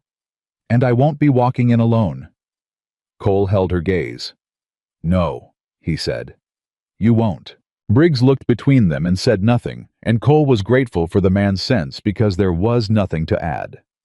What followed was the worst and best 10 days Cole could remember. Worst because word spread, as word always spreads in a small valley, and there were people, not many, but some, who heard Mercer's version of the story and nodded along, because some people will always believe the version that explains why a woman on her own deserved what happened to her. Cole heard the talk in town. He shut it down every time he heard it, once with words, and once with a look that made a man step back and reconsider, and once in the feed store with 4 sentences delivered so quietly that everyone in the room went silent to hear them. James Dawson was a good man, Cole said to no one in particular, and everyone present, who built a lawful claim and wrote his wife every week telling her to fight for it. Anybody who wants to say James Dawson didn't believe in his wife is welcome to say it to me first, and see how that conversation goes. Nobody said it to him. Best because of what happened in the valley. Martha Halverson came out on a Thursday with 3 other women from the church fellowship and spent a day at the ranch helping Rebecca prepare for the baby. Cole came home to find the house full of women's voices, and the back room being organized with the efficient seriousness of people who have done this before and know what a new mother needs, and he stood in the doorway of the barn with Thomas and just listened to the sound of it. "Is that going to happen every day?" Thomas asked. "Lord, I hope not," Cole said. "But it's a good thing, son. It means people are on our side." "Martha brought more cake," Thomas noted. "Then it's a very good thing." Ed Halverson and 2 of his ranch hands came the day after and spent a Saturday fixing the north fence without being asked and without accepting any payment. And Pete McCready sent over a side of beef, and old Judge Talbot from the next valley, who was retired but still knew every circuit judge in the territory, rode in and sat with Briggs for an entire afternoon, going through the Dawson documents, and at the end of it said, "The forgery's in the date. The pen pressure changes. Any man who's seen the real thing will see it in 30 seconds. Cole sat very still when he heard that. "You can testify to that?" Briggs asked. "I spent 30 years looking at documents," Talbot said. "I can testify to it with my hand on a Bible and both eyes open." And just like that, without anyone planning it, the valley had built a case out of decency and neighbor feeling and the simple refusal of good people to let a bad man win. Cole didn't know how to hold that. He'd spent 4 years being a man who needed no one and asked for nothing, and watching the valley show up for Rebecca and her children, and by extension for him, it remade something in his chest that he hadn't known was still broken. That same evening, sitting on the porch in the cool of the night, Rebecca said, "You're quiet." "I'm thinking." "About the case, about the people in this valley," Cole said. "I've been here 5 years, and I've kept to myself, and I've helped when I was needed, and asked for nothing, and I told myself that was the right way to live. Self-sufficient, no obligations, nobody to lose." He looked at the dark yard. "And in the last 3 weeks, the whole valley has turned up at my gate. Not because of me, because of you and those children. Because you needed people, and people saw it, and they came." "They came for you too," Rebecca said. "They came because of you. Cole. She said it firm. Ed Halverson told me, he said Cole Harrison has been out here alone for 4 years, and every time any of us needed something, he was there first, and stayed last, and never asked for a thing back. He said this is what that looks like when it comes back around. She paused. You've been building credit in this valley for years without knowing it. I just gave them a reason to spend it. Cole sat with that for a long time. I'd forgotten, he said finally.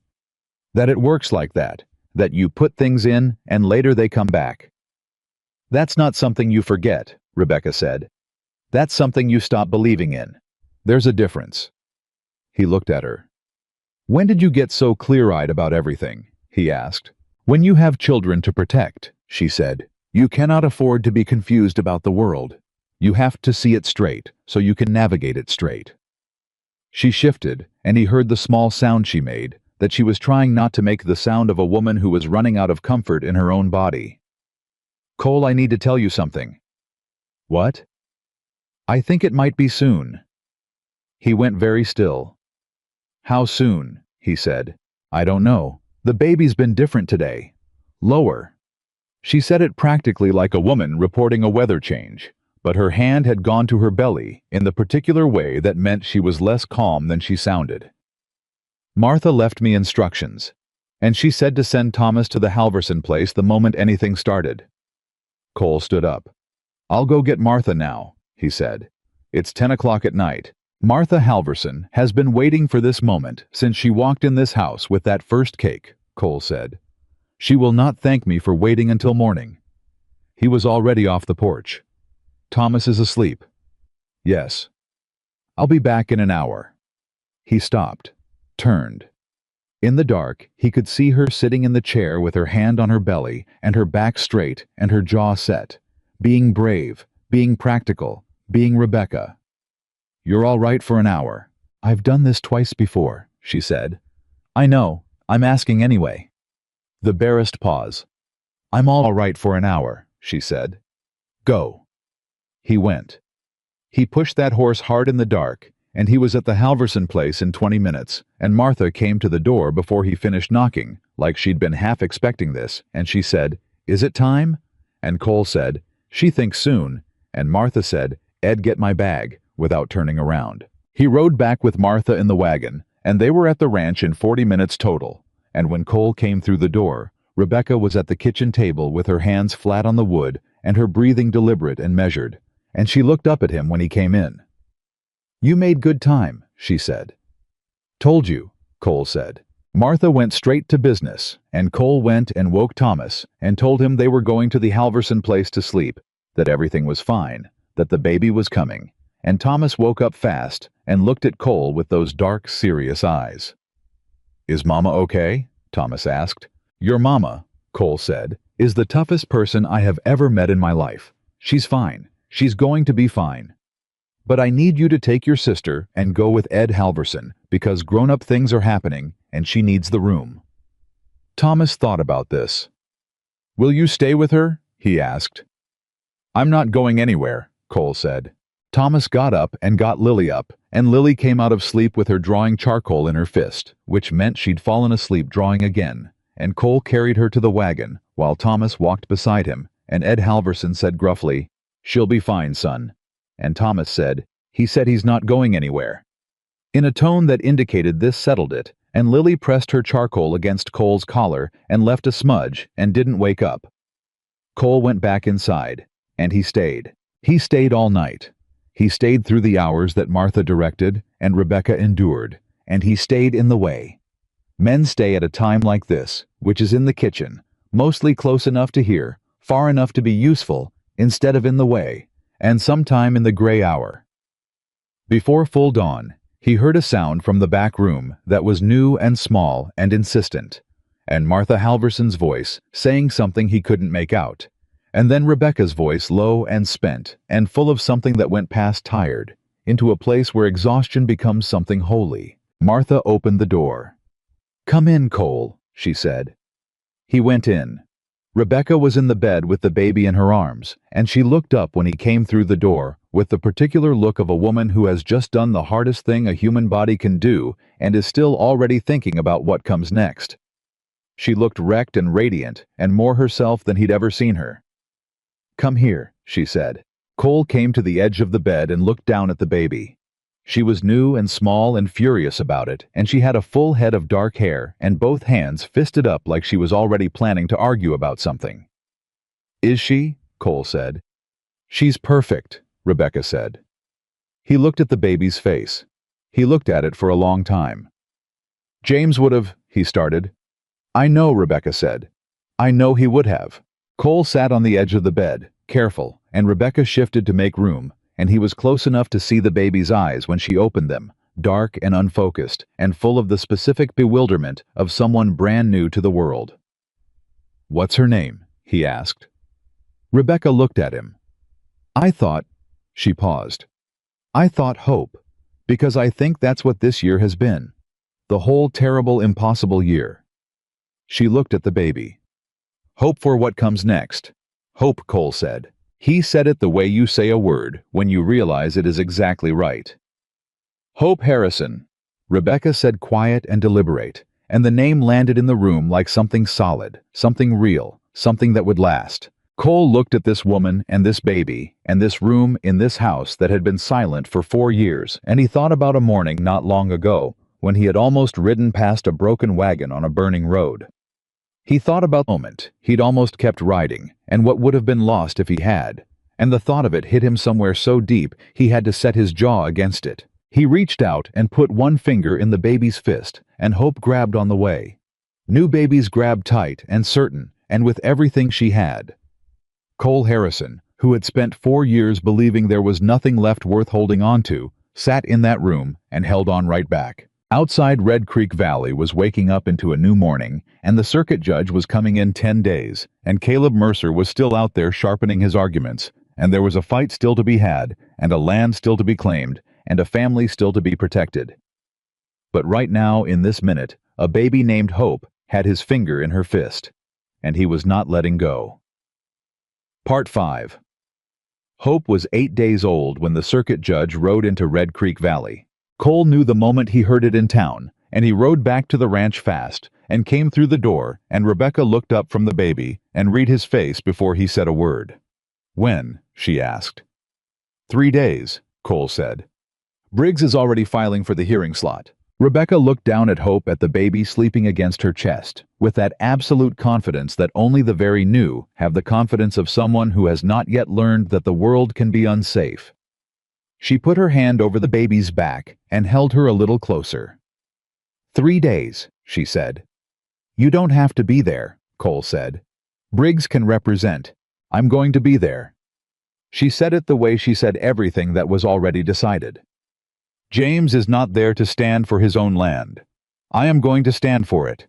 I'm going to sit in that courtroom with my husband's letters in my hand, and I'm going to look that judge in the eye, and I'm going to tell him what my husband built and why it matters." She looked up. "I'm going to be there, Cole." Cole looked at her for a moment. "I'll ask Martha to take the baby," he said. "Martha's already going to be there," Rebecca said. "She told me last week she wouldn't miss it for anything on earth." Cole almost smiled. "Then I'll ask Ed." "Ed's going to be there too." "Is the whole valley coming to this hearing?" Rebecca looked at him straight. "Yes," she said. "I believe they are." She was right. The morning of the hearing. Cole helped Rebecca into the wagon with Hope, bundled in her arms, and Thomas and Lily in the back, and when they pulled onto the main road into town, they found themselves joining a line of wagons and riders they hadn't expected. Ed and Martha Halverson, Pete McCready and his wife. 3 families from the south end of the valley Cole barely knew by name. The storekeeper, the blacksmith. Old Judge Talbot, retired and upright in his saddle riding like a man who has somewhere important to be. Thomas stood up in the wagon bed and counted them. "Cole," he said, "there's a lot of people." "Sit down, son," Cole said. "There's a lot of people," Thomas said again, not sitting down, still counting. Rebecca put her free hand on Cole's arm. Just for a second. Just the weight of it, the warmth of it through his sleeve. "James would have loved this," she said quietly. "He'd have been the first wagon out," Cole said. The courthouse in Red Creek Valley was the biggest building in town, which was not saying much, but it had a proper bench and a proper dock, and Circuit Judge Harold Crane, who had been riding this territory for 12 years and had seen every variety of human dishonesty. There was sat behind it, with the stillness of a man who knew exactly what he was there for. Caleb Mercer sat on one side with two lawyers. Cole didn't recognize men in good coats with the smooth, expensive look of men who'd come up from Santa Fe, and they had a stack of documents on the table in front of them, and the easy posture of people who expected to win. Briggs sat on the other side with Rebecca beside him, and Hope asleep in Martha's arms in the front row of the gallery, and the entire population of Red Creek Valley packed into the benches behind them. Mercer's lawyers didn't look quite so easy when they turned around and saw the gallery. Cole sat directly behind Rebecca, close enough that when she straightened her back, he could see it. When her hands tightened on the letters in her lap, he could see that too. He watched her the whole time. The lawyers made their opening statements, watched her stay still and composed, while Mercer's man laid out the forged deed, and Doyle Greer's statement, and the suggestion, smooth and careful and devastating. If you didn't know better, that James Dawson had not believed his wife equal to the task he'd built. He watched the moment those words landed on her. She did not flinch. She lifted her chin exactly 1 degree, and Cole saw her fingers press flat against James's letters in her lap, and he thought, James, your wife is the finest person in this room. You knew that. You told her so in every letter. Let her prove it. Briggs was measured and precise. Exactly the lawyer you want when the other side has money, because money buys volume, and Briggs's weapon was clarity. He laid out the timeline. He laid out the original filing.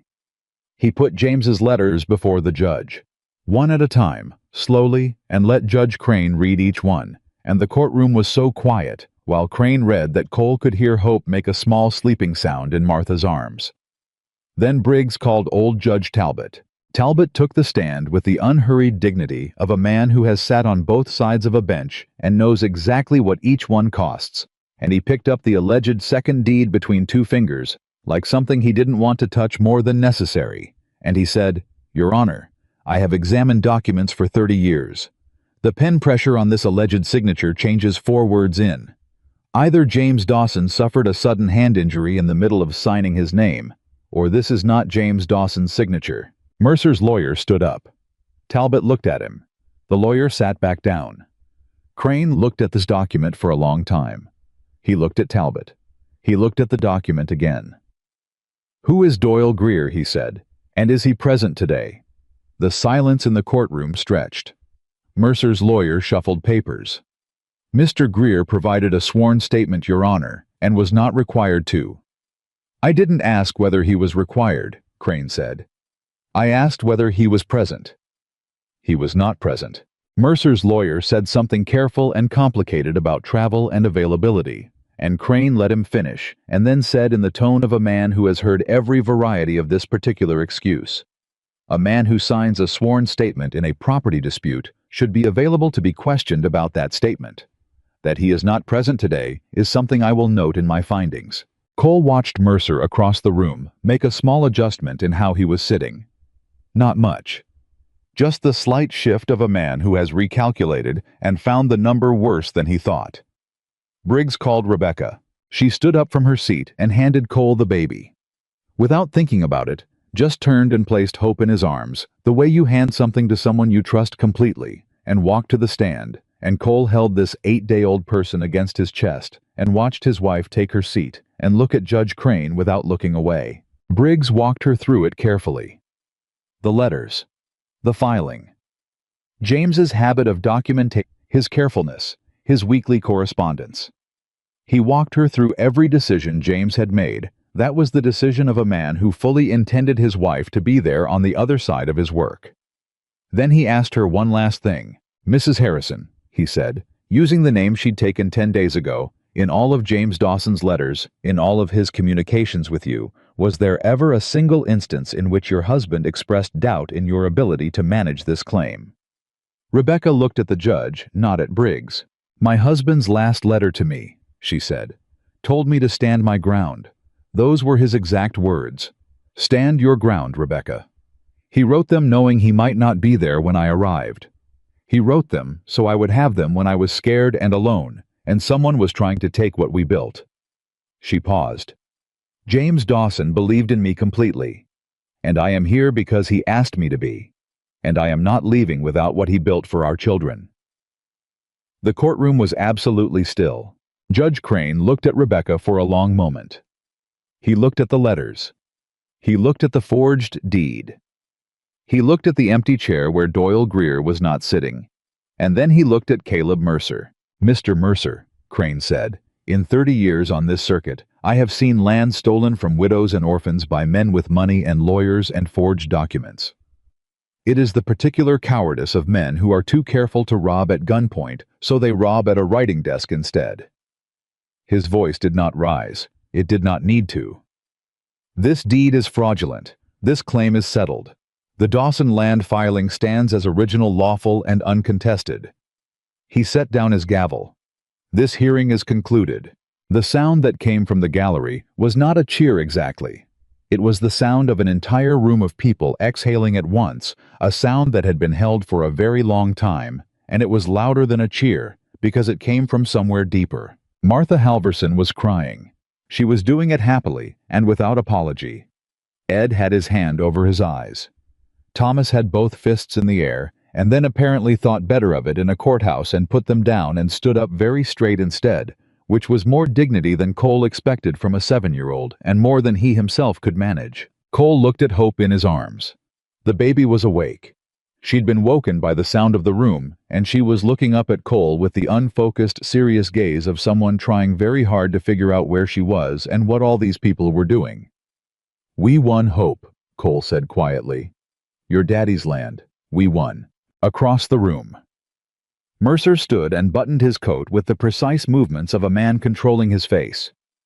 He looked once at Cole, the look of a man who is filing the loss away and deciding what it means for next time. And Cole looked back at him steady and flat, and Mercer looked away first. That was the end of it. Not immediately. There were papers and signatures and Briggs explaining the filing timeline and what happened next with the actual land transfer, and it took another hour of legal machinery before they walked out of the courthouse into the afternoon, and when they did, the whole valley was waiting on the street. Rebecca came out with Briggs beside her, and the letters still in her hand, and she stopped on the step and looked at all those people who had come, all those wagons and faces and neighbors who had shown up because a wrong thing was happening, and they had decided together that it wasn't going to, and she stood there, and for a moment she couldn't speak. Martha came and took her hand. "James would be so proud of you," Martha said. Rebecca pressed her lips together and nodded, and held Martha's hand tight, and Cole came down the steps beside her, and she reached for him without looking. Just reached, and he took her hand, and she held both of them. Martha on one side, Cole on the other, and stood there on the step of that courthouse in the sun, with her baby in the crook of her arm, and her dead husband's letters pressed against her heart. Thomas pushed through to the front and grabbed Cole's other hand. Lily appeared at Rebecca's hip and reached up and was picked up without a word, settled against her mother's side, and put her face against Rebecca's neck. They stood like that, the four of them, and the valley stood around them, and it was the kind of moment you don't make. It just arrives built out of everything that came before it, and all you can do is stand still inside it and let it be what it is. Cole drove them home. It was a quiet drive. The good kind of quiet.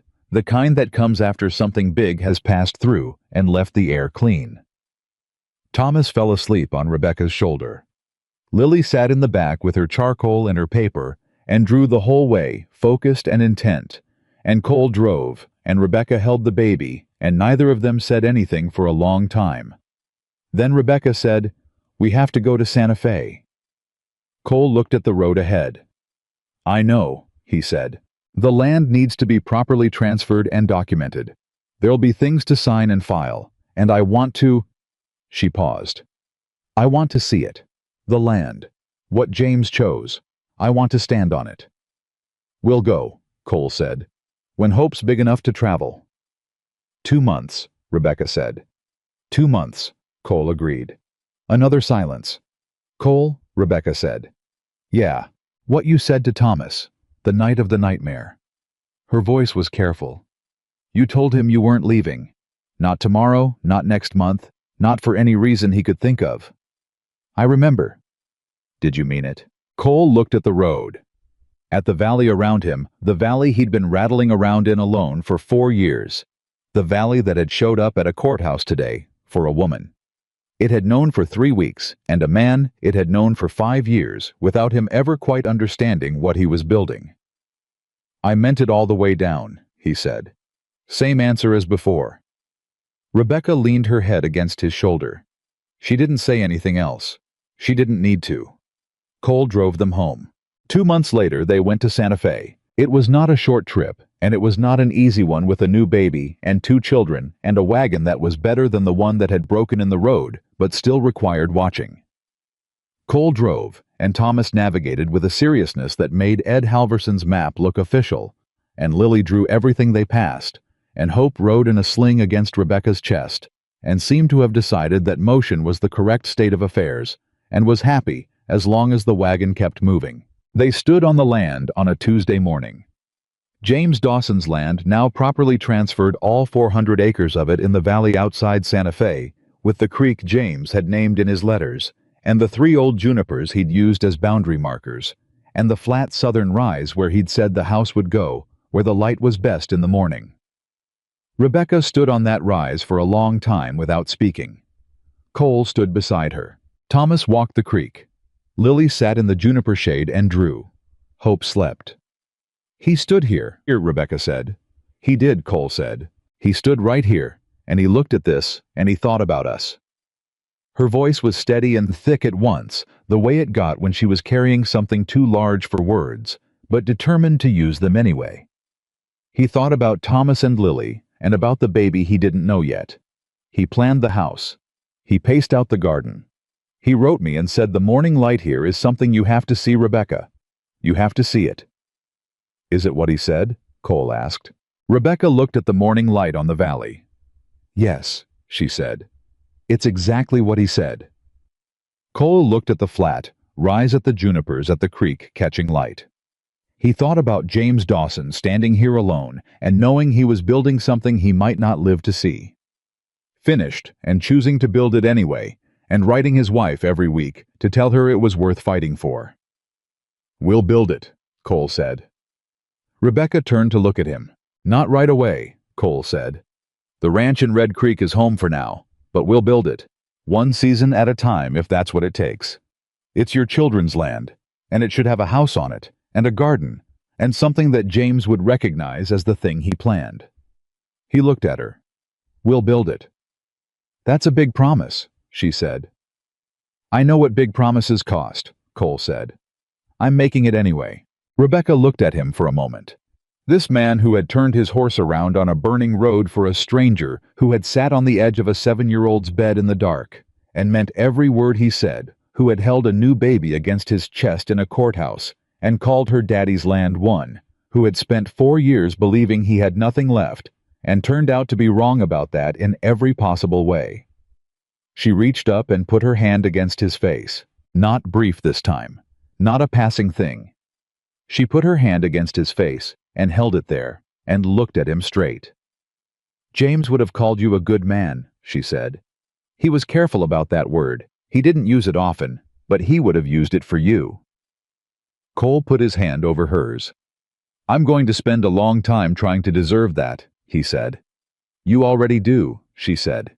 You just don't know it yet. And from the juniper tree. Lily's voice came floating over. Mama, come look. They went. Lily had been drawing the rise, the one where the house was supposed to go, and she'd drawn it with a house already on it. A real house with a chimney and a porch and a garden beside it. The detail of it, extraordinary for a child's hand. The careful lines of someone who had been thinking about this house for a very long time, and finally knew exactly where it went. And in front of the house, 4 figures. One tall with a hat. One with long hair. 2 small ones. And in the tallest figure's arms a 5th. Tiny. New. Thomas came up behind them and looked at the drawing, "That's us," he said. "That's us," Lily said. Cole crouched down and looked at the drawing. This child's vision of what they were, what they'd become across one impossible summer on a broken road in the burning Arizona heat. And he thought about an earlier drawing, the one on the road the first day, the house with 4 stick figures, and the tall one that didn't have anyone to be yet. It had someone now. It had all of them now. He folded the drawing along its creases and put it in his chest pocket against his heart, and he stood up and looked at the valley that James Dawson had chosen, and the family that had built itself out of grief and stubbornness, and one man's inability to ride past a child fallen in the dust. He looked at Rebecca, holding hope. He looked at Thomas, squinting at the horizon with his father's serious eyes. He looked at Lily, already starting the next drawing, the charcoal moving fast and certain, like she knew exactly what she saw and couldn't wait to put it down. I thought about the road, about the burning heat and the broken wheel and the 3 men who'd laughed and ridden on, and the 1 man who hadn't. He thought about what would have been lost if he'd kept riding, and the thought of it was a cold hand on the back of his neck. Even now, even standing here in the sun, with everything that had come out of that moment. He thought about Henry. He thought, "Henry, I found them. I wasn't looking, but I found them. I thought, I think you'd love them. I think you'd follow Thomas everywhere. I think you'd try to hold hope, and she'd grab your finger the way she grabbed mine. I think you'd think Lily's drawings were the finest things you ever saw." He thought, "I'm going to be all right. I think you always knew I was going to be all right. I think you knew before I did." "Cole," Rebecca's voice warm and near.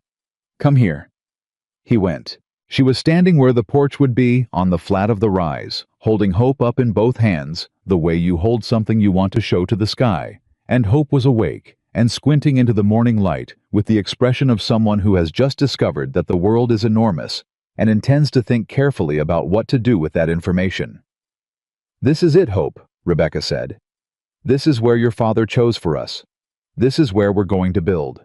Hope grabbed at the light like she could hold it. Cole stood beside them and watched. Thomas and Lily came up on either side of him, one at each arm, without being called, the way children do when they understand that something important is happening and they want to be in it. Thomas slipped his hand into Cole's. Lily pressed her shoulder against his arm. Cole Harrison stood on James Dawson's land in the morning light, with a boy at one hand and a girl at his side, and his wife holding a baby up to the sun. And he understood something that no amount of loss and grief and 4 years of silence had managed to teach him, and 1 broken wagon on a burning road had. He understood that the people you lose do not stop mattering. They become the reason you turn around. They become the love that didn't have anywhere else to go, and that love goes somewhere. After all, it finds the place, it belongs, it finds the people. It was always moving toward, and the road that looked like it led nowhere was leading here all along. He had ridden past, he had come back, and everything, every hard and broken and beautiful thing that followed, had begun with that single moment of turning around. A man does not always know in the instant he makes a choice that the choice is going to change everything. He does not always feel the weight of it. He does not always hear the sound of a door opening onto a life he didn't know was waiting. But Cole Harrison knew it now, standing on that rise with that family and that light. I knew it now, and he held on to it, and he did not let go. Because the greatest thing Cole Harrison ever did was not fighting Caleb Mercer, and it was not standing his ground in the dark with 5 riders in the yard, and it was not even marrying Rebecca Dawson, or learning to be a father to children who needed one. The greatest thing Cole Harrison ever did was turn his horse around on a burning road, when every broken part of him said to keep riding. And that one choice, that single, ordinary, everything choice, was the beginning of a life. He had stopped believing he deserved. He had been wrong about that too. And he was grateful every day for the rest of his life that he had been wrong.